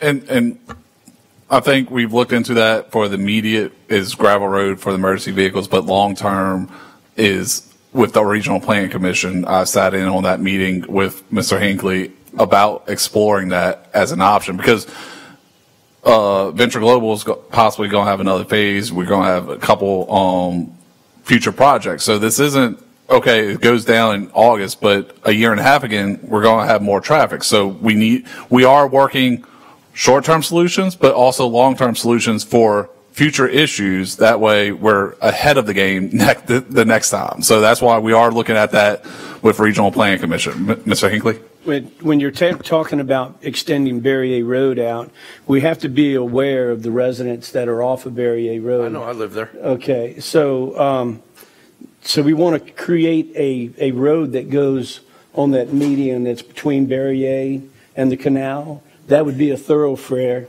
and then we would have, Barrier would become a service road for the neighborhood so that you could always get in and out without, because Barrier will become a very well-used and a highly used road when we do connect it from Highway 23 to Walker Road. Okay. So before the next person, Mr. Keller, can you come and give an update on the back gate? That way the residents are aware of that situation. Because I know that's going to cause different traffic issues. So that way, this is more for the public to get information and then come up with suggestions where we can work together. Good evening. This is Bruce Keller. I'm from the Naval Air Station. I'm the Community Plans and Liaison Officer for the base.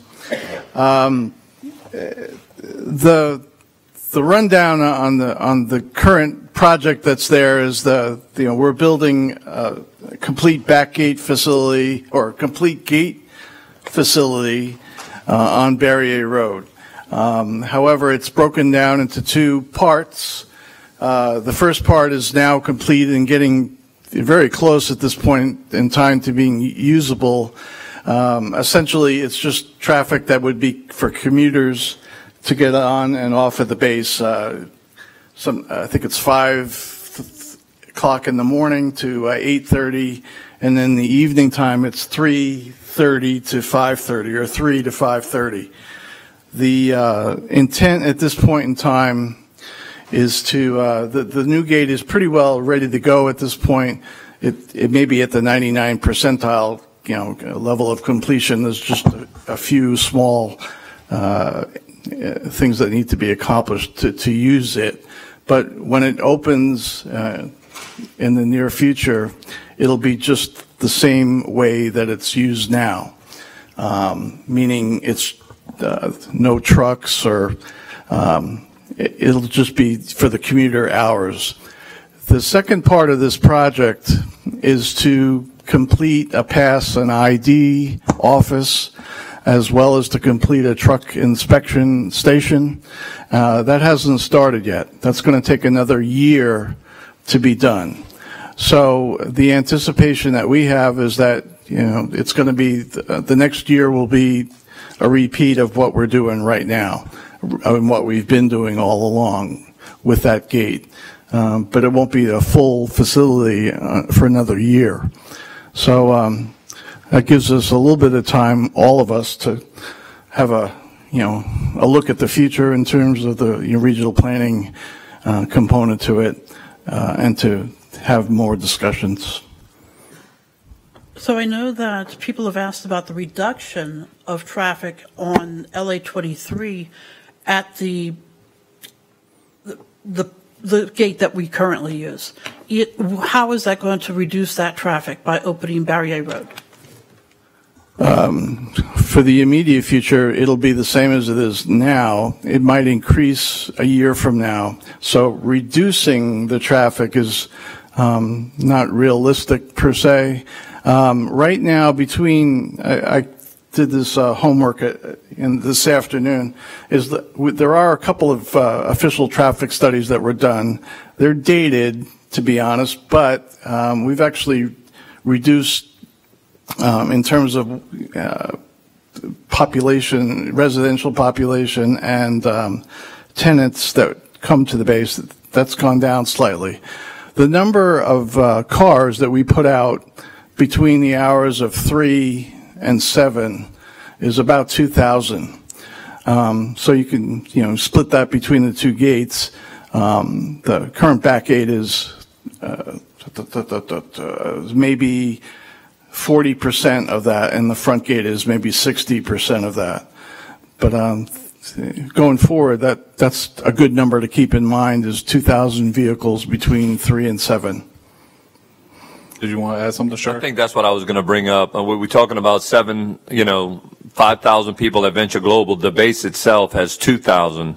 So I just want our public to know some of these numbers. And that was the question I was going to ask you, but he answered it. Okay. Yeah, and for what it's worth, during the day it's not just 2,000. The total is closer to 10. But in the evenings are the worst for our situation, for all of our situations now. So that's where I wanted to plug in the 2,000 is the good number to keep in mind. Yes, sir. Thank you. All right. Next.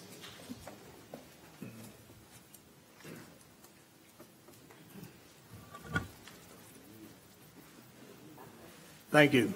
My name's Randy Guggenheimer. I'm a homeowner in Myrtle Grove Marina Subdivision. Just recently, I had a conversation with CPRA, project manager of Feather Diversion. He was communicating to me that within a short period of time, within the next few months, they could have to divert the traffic off the existing highway onto a temporary road to build the structures for the diversion on the existing highway. Yes, sir. He told me northbound they'll have 2 lanes, southbound 1 lane. 2 to 3 year project. Sheriff, didn't you say, or was that you I was talking to about that y'all already are addressing that? Or we've had some preliminary, but we haven't seen not like any scales or any models or anything to that effect yet. Okay. Yeah, that's on our radar. We know about CPRA. I don't know how much I can talk about CPRA currently because of that's certain fine. situations. I've been reading a lot. But it is on our radar about that and a couple other items with CPRA that we're dealing with. I'm going to leave it at that where I don't get myself in trouble. It would only create additional traffic. Yes, sir. We understand. That is on our radar. Mr. Jurisic. Yeah, we've been aware of that, and me and the president have talked about that when we first found that out. That's going to be unacceptable. We cannot allow that. I mean, whatever it takes, we're going to have to stop that because there's no way we can neck down to one lane, at any time anymore, especially in that area. So we have addressed that. We talked about that, and we're going to definitely be adamant about not allowing that to happen. Just want to let you know. Well, Mitch, I'm not going to say the gentleman's name that gave me the information, but he said that DOT had permitted the closure down to one lane. Scott, would you like to answer that question? You just got put on the spot, Mr. Boyle. Don't mean to put you on the spot. We're working on that project. All right. I don't know that And not only that, Mr. Bro right here is on the Transportation Committee, along with Senator Connick. So I'm going to put them on the spot also. So don't worry. We are well aware of that, and we are working through parish, sheriff, DOTD, and state officials. But we are aware of that. Yes, Thank sir. you very much. Anybody else would like to make a comment? Hey, I'll take that. Oh, yes, ma'am. Come on. Oh, how about, wait, sorry, hold on. Did you want, okay, go ahead. Well, my name's Tina Bauer. I live on Gardenia Lane, and I'm just curious. I went to the, the toll tag meeting. Yes, ma'am. Which the meeting started at 5:30. I got to the table at 5:40, and they were out of forms. Yes, ma'am. So, and truthfully, we were walking table to table and didn't get that much information out of that Yes, ma'am. evening. So what I'm asking for, people that live on the base, they're a resident of Plaquemines Parish. What about those that live off the base and veterans and disabled? I don't want to answer for plenary, but disabled veterans, I do know that they will be exempt because that's by law. Patty, did you want to make a comment? I know you talk to plenary a lot more with your Fort St. Leon issues, so you might have those conversations. Or if plenary wants to talk, you have the floor, Ms. McCarty. Mr. Van Heswick, I'll give you the choice to speak first, or would you like me to answer what I know from, okay. I've been informed by Franklin, which is the information company for Plenary, that they are working to allow the residents that, the military that work on the base, or that live on the base rather, to be considered residents of the parish. Right. Yes. Agreed. What about those that do not live on the base? They pay $1.99 each way? I am going to bring that up to the representative, but I think there are other ways that they may become residents that are being looked into. And this toll tag that'll be given out, is that going to be good for the causeway? No. No, ma'am. Okay, a lot of people are saying that. Okay. It's just to enter. Yes, ma'am. Causeway separate. Okay. Yes, And my big concern, you said 6,000 people are employed down the road. What is happening to our school systems? They already have 30 kids per teacher. This is just getting out of hand. I'll go ahead and, if you could quickly answer, Dr. Ritz. No, I'm saying, go ahead. Yes. Right now, as far as in the north end, we are comfortable. I'm not saying we have space. We are just status comfortable right now with about 25 students in a classroom. In the southern end, of course, we have more space, but in the north, it's just right here, right even. We don't need a lot of extra people coming. We're good where we are. We're comfortable with our Plaquemines Parish residents. Okay, good luck. Yes, ma'am. And as a resident of Plaquemines Parish, I'm concerned because I'm hearing my dentist is in Plaquemines Parish. I guess I'll have to get a new dentist because I'm not paying $4. No, I'm just saying, people, And barber shops, anything. We are aware of the businesses that are struggling, not only with the toll, but currently with the current traffic. Businesses are it's basically struggling, the toll. and that's one of those things that one of the reasons why we had to call this meeting basically is to not just businesses but residents, but businesses are struggling too also. So but the toll is an issue, and we're still actively doing what we can with the toll. But and I didn't mean to point out, Dr. Gooey, yeah, I guess you're gone, Dr. Gooey. dentists in Plaquemines? Yeah, I guess so. And just for my own curiosity, my ignorance, how are we going to do? What are y'all going to do to destroy the tunnel? No, blow it they're up? going to, my understanding is they're going to close in both sides with cement and basically let the water, the leak, fill the tunnel and basically car wash. The should about take a Parish week. car Exactly. wash. So Correct. that's my Okay. understanding based on everything I researched and talked to and all that. So Okay. yes, ma'am. And did the bridge ever get sold? The bridge, I was told that y'all were looking. Pardon? My understanding that they have a contract for the scrap. That is my understanding. It is sold for scrap once it's once it's done. I mean, the new bridge is done. So don't know all the details on that one. That's a state and plenary issue, but that's my understanding. So yes, Okay, ma'am. thank you.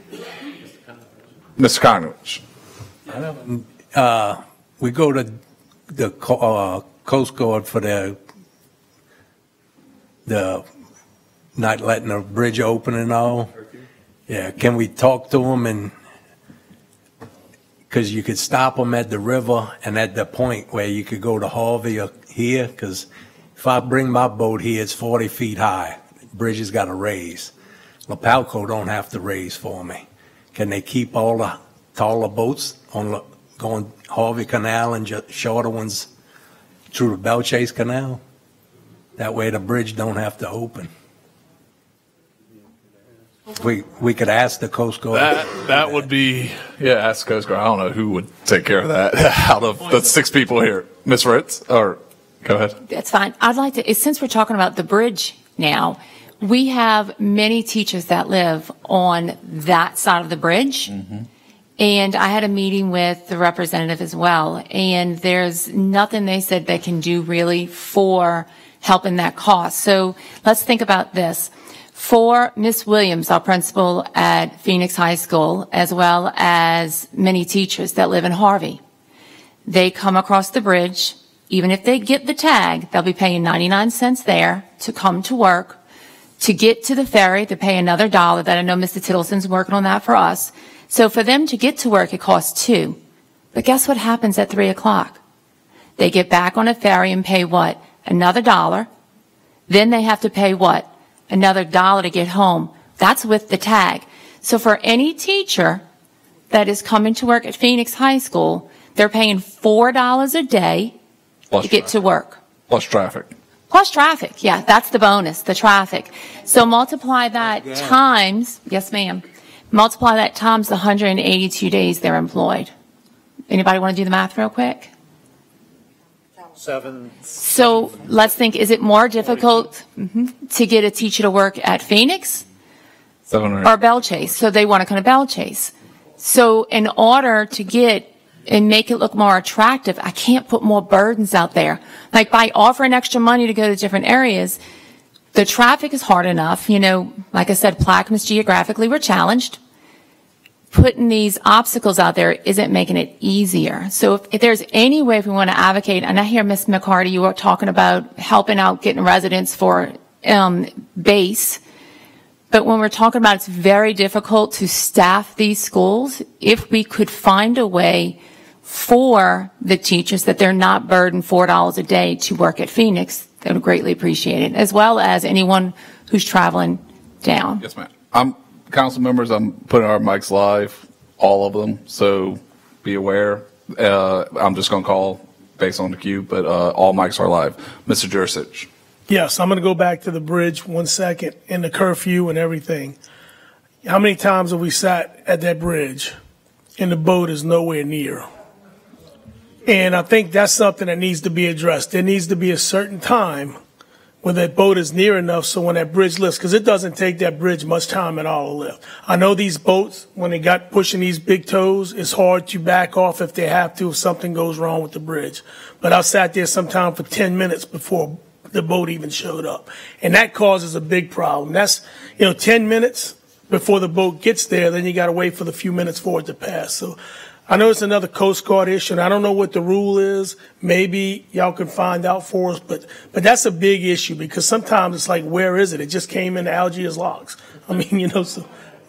And as for the teachers, really quick, maybe we have to get, I'm putting you on the spot, Mr. Bro, but carve outs like other toll bridges in the state for our teachers and stuff like that. I know when this contract was signed, there was really no carve out except for residents. But as Dr. Ritz says, we're challenged. Mm-hmm. And we cannot do this to our kids or our teachers. We have to we're the only A school district in the area. Mm-hmm. And if we start struggling with teachers, it will impact our children. We're willing to. Sorry. No, I know I put you on the spot, but. No, that's what I'm in for. But apparently, from what I understand, I haven't completed the research yet, but there are existing statutes that do exempt certain, I don't know what exactly that is. I haven't, I actually have the legislative office working on that. So once I do get that, I will let y'all know that, because that'll put some, people have, this question's been asked for a while, I believe.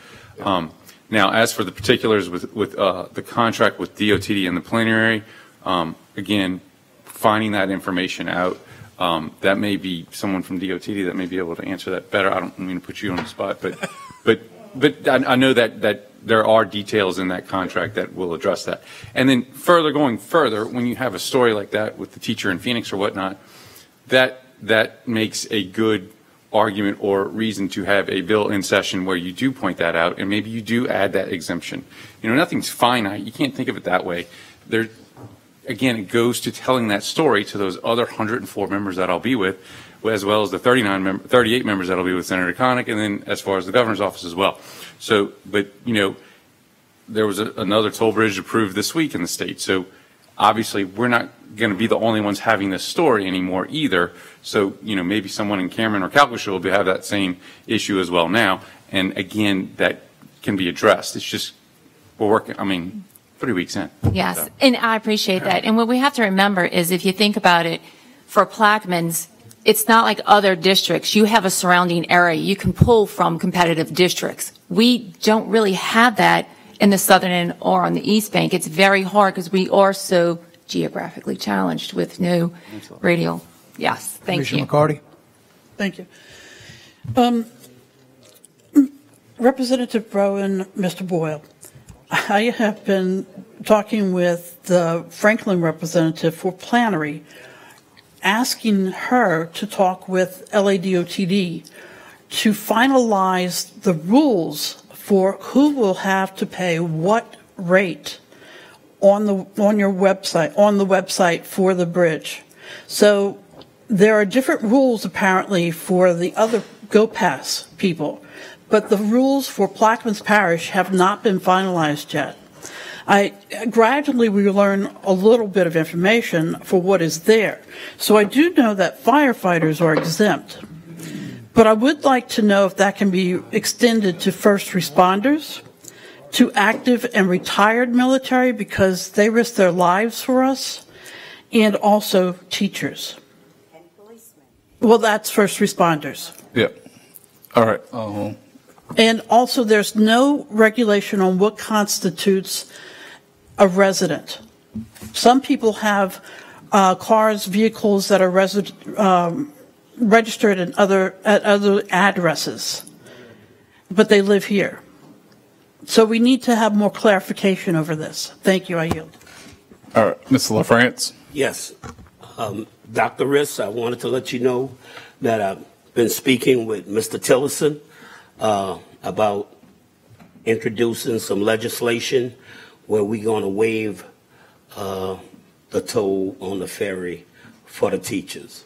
Give me a date, Ms. LaFrance, because I have recruiting starting to happen like within these weeks. I need to give a date. Are we ready to introduce that legislation, Mr. Tillerson? Yeah, we just need to talk it over with the council. I mean, I'm all for it. The port supports it. I think everybody up here supports that. Introduce it for next week. Okay. Next meeting we'll introduce it. Into February it will be voted on. Okay. Thank you. Also, while I have your attention, are you being challenged by some of the students that can't speak English? There's a Title III, there's some regulations as far as funding source.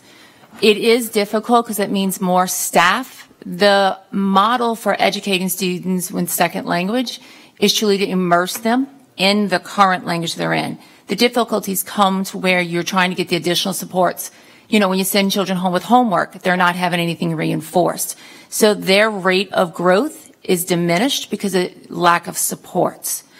Yes, we need more EL teachers, but once again, it's hard to get that certification as well. So it's just overall, we have had, I believe our number was right around 125 of students with English as a second language.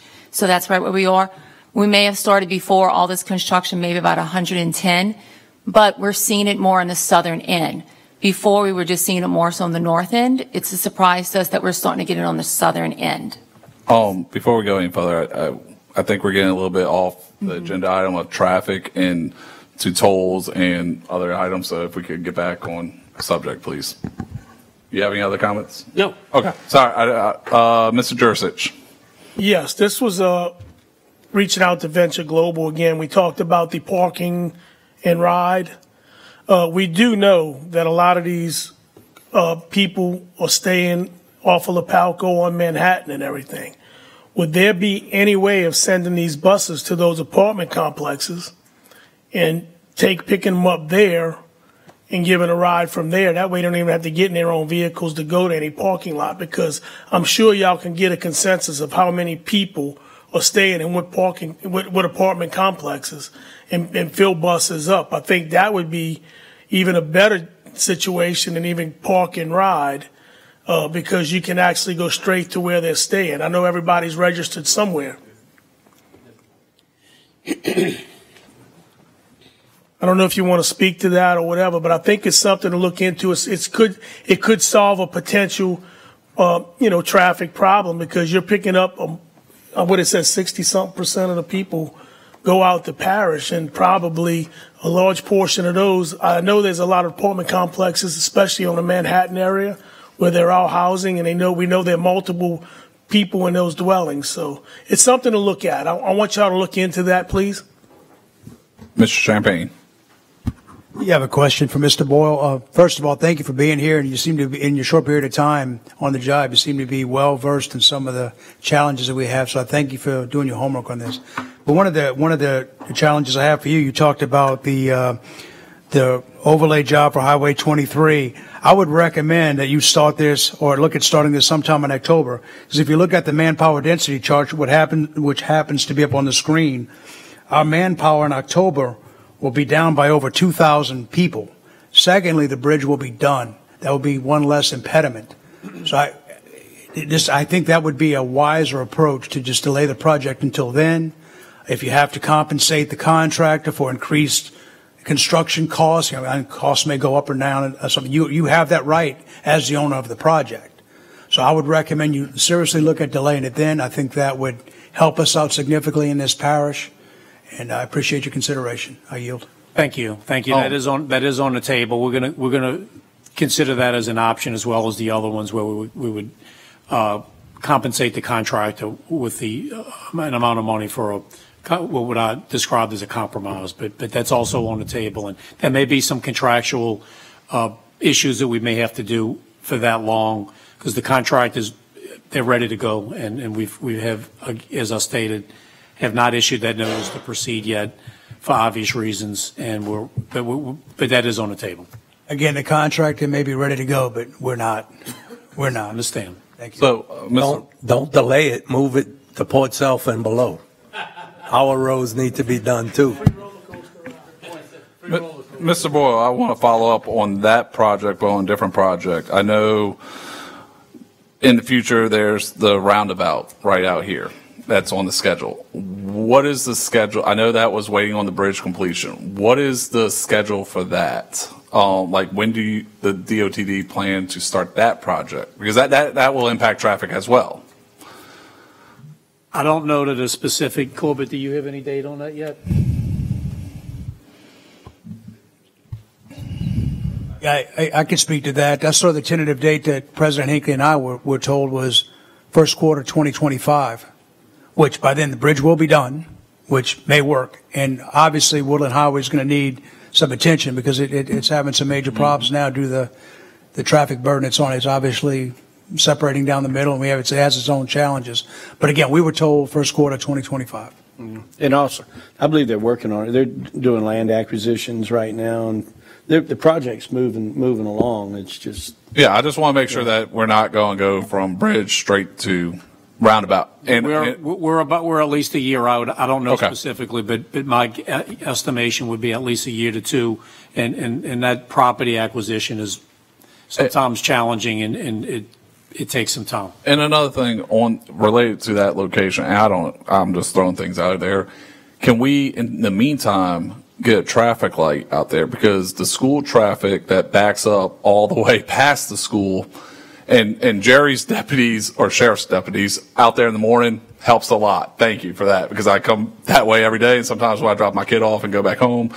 But that's deputies that he's having to take away from other issues, and then in the afternoon with the other traffic issue, he can't always have deputies there. So is there any way in the short term to have a traffic light put there until the project starts, just to help? I don't know if I know you can't answer that completely on that, but can we look into that? We can reevaluate it. We've looked at that many times in the past, and based on our criteria for the installation of a traffic signal, the intersection did not meet the minimum warrants based on a number of factors, including traffic volumes and crash history.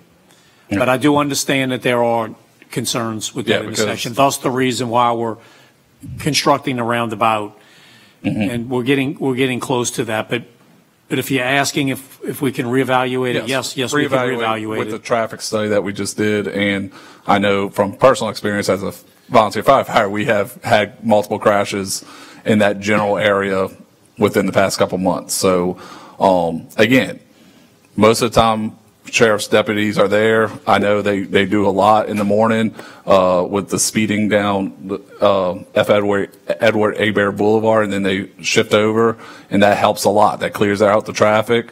But in the afternoons, I know you're busy with everything else. So you want to hit on it? Yeah. Just looking at the numbers, it looks like about 222,000 cars take Woodland to exit. And it looks like about 152. This was in December. That on our cameras. This is what we're getting. Also, I want to say there was 84 wrecks in the last 2 years on Woodland Highway. I know me and Councilman Champagne have talked about it, and the president. That includes probably some breakdowns, like signal 18s we call them, breakdowns, any other traffic incident. But most of those are crashes. We've had a couple head-ons. Those were due to inattentive drivers on their phone, typically. And that is going to be a hot area for me to, and I'm going to tell you, we talk about teacher shortages. There's nobody really looking to beating down the door to be a police officer no more. Yep. I mean, I go to career days and you ask the kids in the class, how many of y'all want to be police officers? No hands. Zero. So you get a few say they want to be teachers, firemen. Firefighters. Yeah, I was going to say, how many firefighters? So I just want y'all to know what we deal with, and recruiting police officers and shortage of personnel and stretching my officers thin, and they're working details to compensate money because St. Bernard got a cost of living raise, Jefferson Parish got a cost of living raise, state police are getting a huge raise, and just trying to hold on to the force that we have, and we got a dynamite force, guys. It's challenging to say the least. Okay.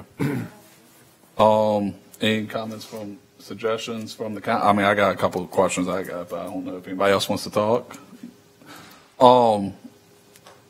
So I know we talked briefly, or you talked briefly, Sheriff, about the lane closures on the bridge. And enforcing, how do we enforce those times? Because I've seen it multiple times where they say they're going to be done by 2 and I go out at 2:45 and they still have a lane closed. Or they're going to start at 7:30 at night and I come back into the parish at 7 and they already have a lane closed. Because I mean, at 7 o'clock, we still have a lot of traffic moving through Belchase. Well, we have the contractor. If you don't, is he still here? Yeah. Would you mind coming up and just talking about, because this is a frustrating topic for me, right, guys? Because anytime the bridge shuts down or does any type of stoppage on traffic, especially when Venture Global is flowing north, it is very, very problematic. So, but we did have this discussion yesterday, and they kind of gave me some assurances that it wouldn't interrupt traffic. No, my name is Dave Van Heeswick. I'm project manager with Plenary Infrastructure. To address the sheriff's issues, we have continually dealt with the contractor about timing of putting in lane closures. We are on a restriction from I think it's 8 o'clock to 2 o'clock, and we try to coordinate some of that work at night as well, as you're probably aware. Doing that, we as far as going forward, there's probably less than, I would say, a dozen scheduled closures. Now there are other supplemental closures, but all of them are based on the same window of 8 to 2, and I can't say per issue what you're addressing, but I would say, you know, a lot of times you might have a weather event or even a delay in unloading a girder or a pile or something like that does it. It's not the intent to drag it out. It just, sometimes it happens, sometimes it's an actual mistake. But we are diligent with the contractor about doing it. And we also understand that 8 to 2 doesn't mean it's there all the time. A lot of times you don't see what's going on, but there's something coming or something in the plans that is going to happen. So you may not see anything happening, but there is something planned. So that's part of the reason why we're trying to constrict the closure to a shorter period of time and not the whole day. Okay. Yeah, and we thank you for sending those times to us, because I know on Facebook almost everybody shares those times to get out to the public. Because well, we feel it's beneficial for everybody to know what's going on. We've had some good days this week where there hasn't been any closures and traffic seems to be flowing a lot better, especially southbound. Yeah. And we do realize that restriction does back it up, mostly around lunchtime in the mid-afternoon, but we do try to keep it to the restrictions that we have. Mr. Kongovich. Yes, this is for Venture Global and DOTD. Some of the mobile lights y'all have lighting up the place, some of them are blinding motorists driving. If you could make sure that they're not pointing up the road or down the road. And then if DOTD could go in there and restripe it, because with the heavy truck traffic at night, you can't even see the lines anymore. That's true. Thank you. Come on. Public comment? Well, we're always open for public comment. Hey, I'm Miles LeBeth. I live in Lake Park behind John Froese. My main concern would be the traffic. I think Sheriff Turlidge they do a fine job with everything they do. I think any resident could speak out on his behalf and say the same thing. I want to touch base on a few different topics. Obviously, we have a large projects in the near future, anything. They're moving mountains, and I feel like we should at least be moving smaller mountains. I think all of these requests of the residents are minor. They're building a gigantic thing which a lot of people are for, but half the stuff that we've said have just been small items. And I think you could gain the respect from the residents if we could just, create a small punch list, just like we see with the president, the first 100 days in office, just step up. You know, everybody has accountability for what they do. I do know everything boils down to the dollar, so I understand that the way everything works. But I mean, we love our parish. You know, the whole 9 yards. Everybody wants to live here. It's a great school system. I'm not moving. I can deal with some traffic, just not as much. One good thing, well, not good thing, but one thing I did want to say, and this really doesn't have to do with the plan or anything, but while we're on the topic of Woodland Highway, I think something, you know, just a simple line it with barricades. I mean, I feel like somebody's going to die, you know, if you get a head-on collision, especially with an 18-wheeler, dump truck, or F-250, F-350. Somebody's going to die, and, you know, I would hate for that to happen, obviously. A simple fix, it's not a long road, so, you know, make it happen, you know. That's how I feel. So that's a good point. I don't know. We do have DOTD here, and I actually was speaking with someone about barricading like Woodland, just to separate it, because we do have a lot of inattentive driver. We do have a lot of people. Those numbers I was talking about was the month of December, like that was the 222,000 cars. I was like, what, one day? So it was the month of December. So you see the amount of vehicles that's on it, and Miles that's a very good point. I know it's concerning to the councilman in that area. The president lives off that area. I live off that area. He lives off that area. Our children travel it. My wife travels it. I'm very cognizant of it because I know how many accidents are on it. So I'm always looking in like, you know, defensive driving kind of. But if that is something DOTD can do, anything to separate the lanes, I don't know if that's because right now possible. A big problem, and I'm sure you see it, is when traffic backs up on Woodland, people are going down the middle. Right now, where it splits a little bit, and just going down the middle where they can get to their next turn, and I've seen it myself, and that I think that will cause an accident. I mean, I've seen head-on collisions with the fire department, but I think that's going to be the next cause of an accident. So, Mr. Boyle, if you want to respond.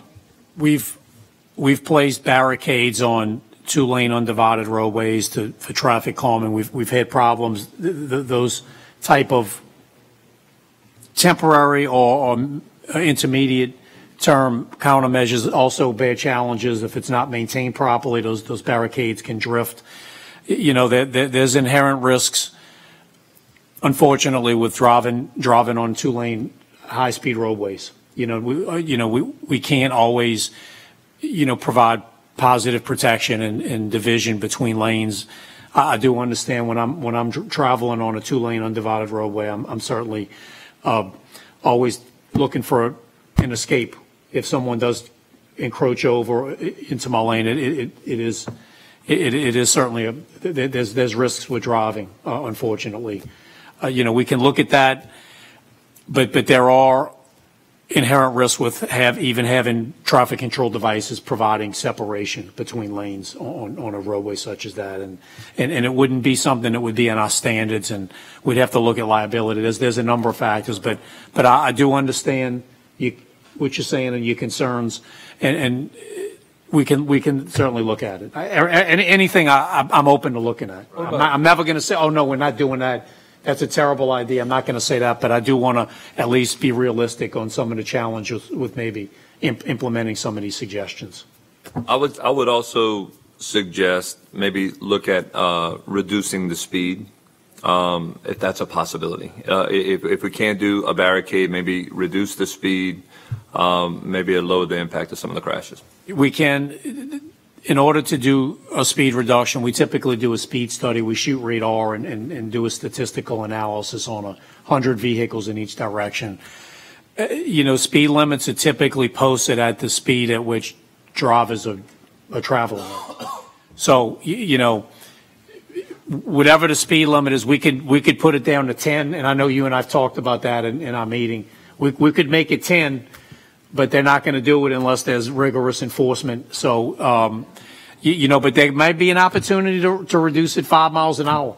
Maybe something. But of course, that would also need to be enforced, whatever it would be. So, one more thing I did want to add. I feel like a lot of us forget that we do have a southern end of the parish. I know a lot of people don't want to live down there from the plant, but then again, they probably don't want to sit in 2 hours worth of traffic either.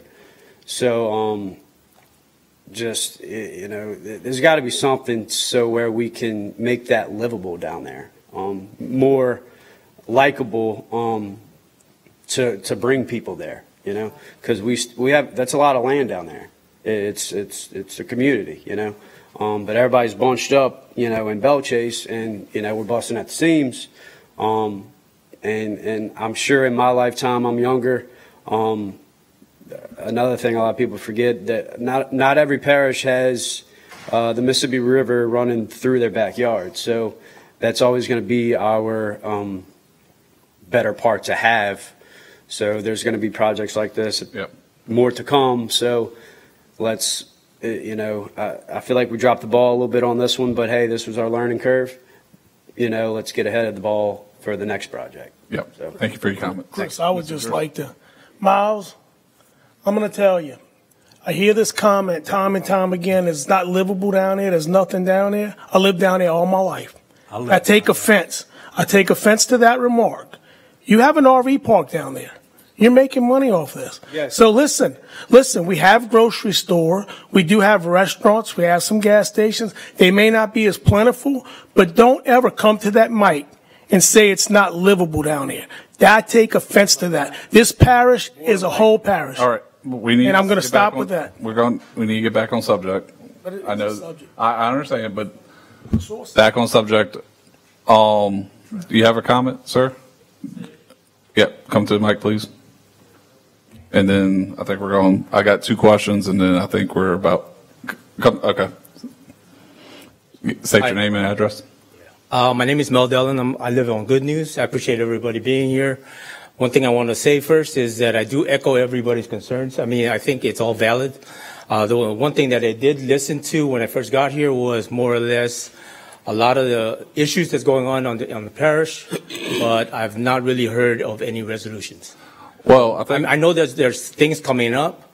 They brought up the Walker Road expansion, bringing it back to life, but really no dates. They just said it's in the forefront, but what does that mean? So, right?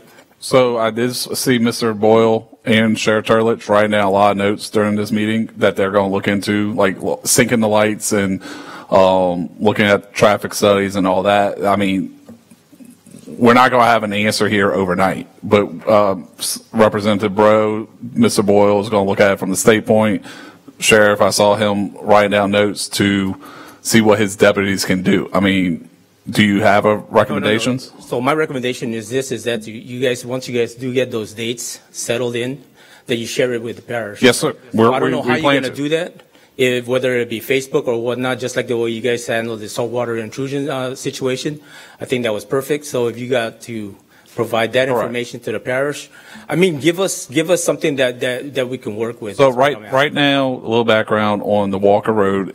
We're trying to get some capital outlay money through the state. We won't find that out until June, I think, is when they start.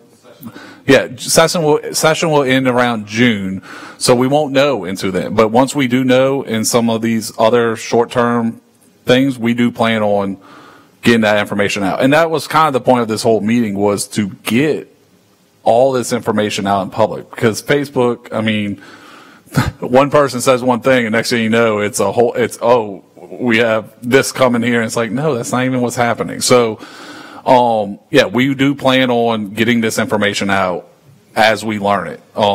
That's on the Walker Road. I'm sure Mr. Boyle is going to be in contact with the sheriff, President Hinckley, council members, as he gets answers on some of this stuff, and we will put that information out to the public. Right. 2 more things before my time is up. I live in Good News, so I've experienced both Avenue A and Good News from Barry coming out of the base. There is an issue regarding the traffic that's traveling through Good News and Avenue A. I understand there's other locations that's a lot worse, but I want to address ours. right? So I don't mind the fact that they're entering into Good News or Avenue A just to get to the stoplight, just to get to Highway 23. But they got to control the speed. Nobody's controlling the speed. Sheriff Turlich has his deputies out there. Great. That works out. But when they're not there, they don't see that portion, right? So I'd like to be able to address that and then hopefully get that resolved, trying to reduce that possible accident that may occur. The other one that I want to discuss is the wide load that crosses over the bridge. There was an incident where actually a scenario where 2 wide loads came over, I guess, the new bridge, and the old bridge was up. So traffic coming into the parish and traffic leaving the parish was horrendous, right? Is there a way or maybe a recommendation to route them through Woodland Highway? I don't know who that would be, Mr. Boyle or Sheriff. I think part of the problem with Woodland Highway is because it's 2-lane highway, and if it's a wide load, it will be sticking over. I think, is that not? A lot of that's in the contract of the business, the route and the pay for the deputies and so forth. That's typically all.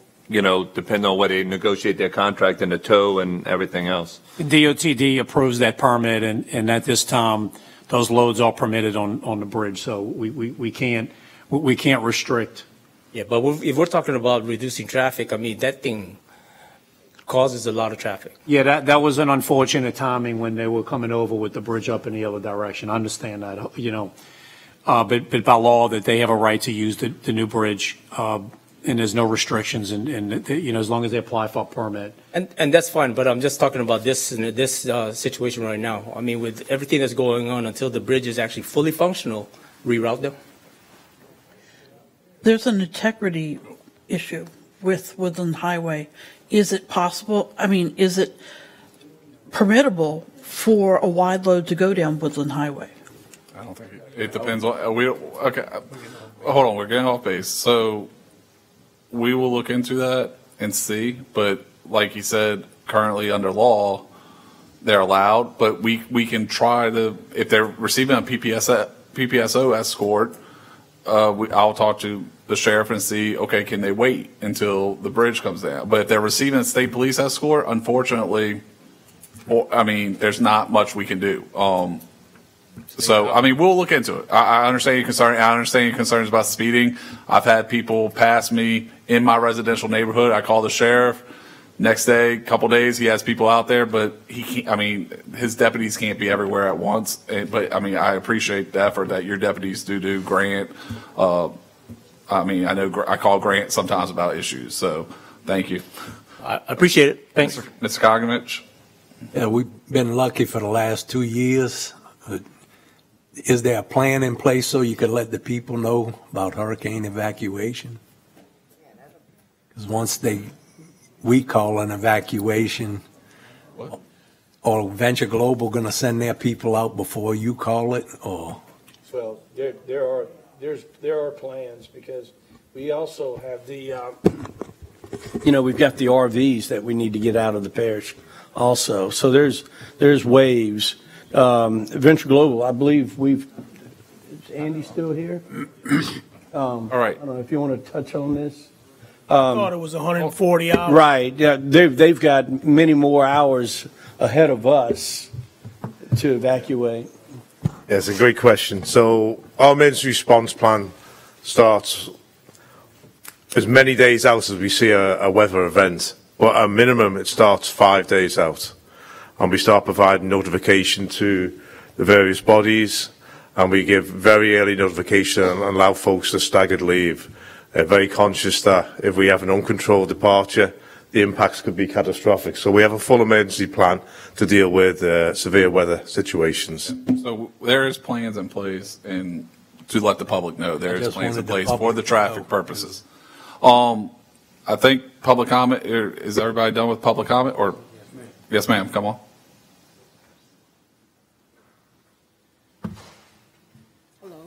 My name is Waukesha Riley, and the question I have is, are you guys working on anything for food trucks to park, like a food truck? That's can you call me tomorrow? Because that's not really a traffic issue, but I understand that, but I'm just trying to work as everyone else and have a place to make a honest living and be able to park my truck without, having trouble. You could come park by my house. I'll buy a bunch of lunches. If they allow me. I worked on the ordinance along with a couple other council members that there's commercial businesses, but you got to talk to commercial businesses, but we got to stay on the agenda item about the traffic. So, if you want to call me tomorrow, or call you tomorrow, or we can add it to another council meeting to add it to the agenda. But because I would like to go to work every day and yes, feel ma'am, comfortable about working. Yes, ma'am. I understand, but we have to stay on subject about the traffic. And that's fine. Yes, ma'am. So, I'll call you tomorrow. yes, ma'am. Thank you. I'll get you my card after this meeting. Thank you. Yes, ma'am. I think everybody had their chance to. I do want to hit on one thing, just because it's coming up around the corner. Can you elaborate on the air show traffic with Venture Global and the air show coming up? I know you have plans in place. So we actually been working on it. Because that's going to be a major issue. So I don't orchestrate every single. I do have people underneath me that do a great job. Grant, I know you've been in. So come on up to the mic, and I'm gonna let you give a little bit of what you've been working on for me. Because that will be a major traffic incident. I know last time we didn't have Venture Global, and it was a traffic issue. So I just want the public to know that y'all are working on it. We are. All right. So the air show's the 23rd and 24th. We met with the representatives of the air show. Venture Global is going to try to do a staggered shift because of the amount of people that the air show does bring in. We'll have another meeting, I want to say, on the 8th of February. So I can update you at that point, but as of right now, that's what the plan is. Okay. I just want to make sure. I was going. One of my questions was, have we talked to Venture Global about possibly adjusting their? They're going to have a reduction of force. Yes. Okay. That was one of my main concerns. Yeah, they're gonna allow those workers to leave early. Okay. All right. Thank you. And did you have a public comment, sir? Yeah. Last comment, I think, and then. All right. Good evening, everyone. How y'all doing? I appreciate y'all having this meeting. It's very important to the parish and every community in the parish. I have a couple of issues. I live at 123 Forest Drive in Belchase, which is right above the Belchase Middle School. If we can, I would like to request that the school zone be extended probably past Sarah Victoria Drive, because it's very hard to get out in the morning because you have the people dropping off their kids. And then sometimes you have the garbage truck. And it's like the sheriff said, sometimes you're sitting there 7-10 minutes. Sometimes I'm sitting there and they won't let you in. And I don't like using my lights. But, sometimes you have to do what you have to do. But we do need to consider that, because, they'll go 55 right up until the light. And then they'll slow down because they know the deputies are there. And if they don't, they probably get a ticket, which they deserve a ticket if they speed in the school zone. So I would like to request that. I don't know if it involves DOTD along with the school board and request. Well, I saw Mr. Boyle write down and them talking, so they're going to work together to look into it, looks like. Okay. Secondly, I want to echo Mr. Konovich's comment about restriping. I was born and raised in Port South of Habitat, Martins Lane. And I think we need to restripe those areas as soon as possible. Okay. As well as far as traffic concern, because you have a lot of people that's not from here, and they may just, the people that are living on Martins Lane, they come all the way out almost into the 2-lane, goes into the 4-lane. So it's very, dangerous. If we had it restripes, and they used to have these little flappers or whatever you call them. DOT had it where when they're traveling, they stay on the proper in the lane. They stay on their lane, in the lane. So we need to make sure that that's up, because all of that has disappeared. It disappeared over the last couple of years. I spoke to Mr. Mitch about it, and he's been working on it. I guess he can update us on it along with DOTD. Let's see. Well, I mean, they're blocking intersections. I think that's an issue too when you're coming off the ferries. So I've been in that line 10 minutes sometimes trying to get on the road along with the sheriff and everybody else. So if we can have at certain intersections, do not block intersections. I think that's something we can do right away within the next 30 days or so. Yeah, Ms. McCarty at one of the meetings, we talked with Mr. Hinckley, and we're going to get some locations. Right. I know that the fair. Forest Drive would be one too, not to cut you off. But do not block that intersection because again, the traffic in the morning with the schools, it's very hard to see. Oh, I have it in Bell Chase, like hard Correct. Bell Chase too. So Correct. it's everywhere. So it's everywhere. But wherever we can put those signs, do not block intersection, that would help a little bit. As well as the state law. Sometimes when they're traveling, the speed limit 55, and sometimes you had two vehicles going 45, and it's just kind of like this. So if you're driving slow, just stay to the right. Okay. And those are also some signs that we can, I think, get up right away. So, but other than that, I think the urgency is to whatever we can do within the next 30, 60, 90, or 100 days. Let's see what we can do to alleviate some of these problems. We talk about ride sharing, some of these things, busing. I think everyone is pretty much looking at what can we do immediately, like within the next 30, 60, 90, 100 days. And then from there, you have the short-term, mid-term, and long-term projects. Okay. Yeah, I think we're working. We're working on. So with that, I think everybody had their chance to speak. I do want to thank everybody for coming, especially the six up here, Venture Global, DOT, Planetary, and the base, Mr. Keller. I want to thank y'all for coming because, again, this is information the public needs to know, and that we are aware of the issues. All of us are. I thank everybody for remaining professional and courteous and not getting out of hand. And one of my last things I was going to say was, please follow the current laws. Speed limit, don't block intersections, and stay off your phone. Because I don't know how many times I'm in the traffic and everybody's on their phone because they're in traffic.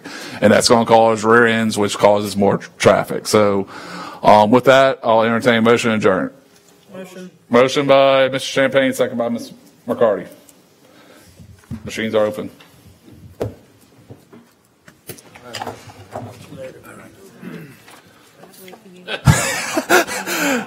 Vote is 7-1 with Mr. LaFrance voting no. Meeting is adjourned at 7:21.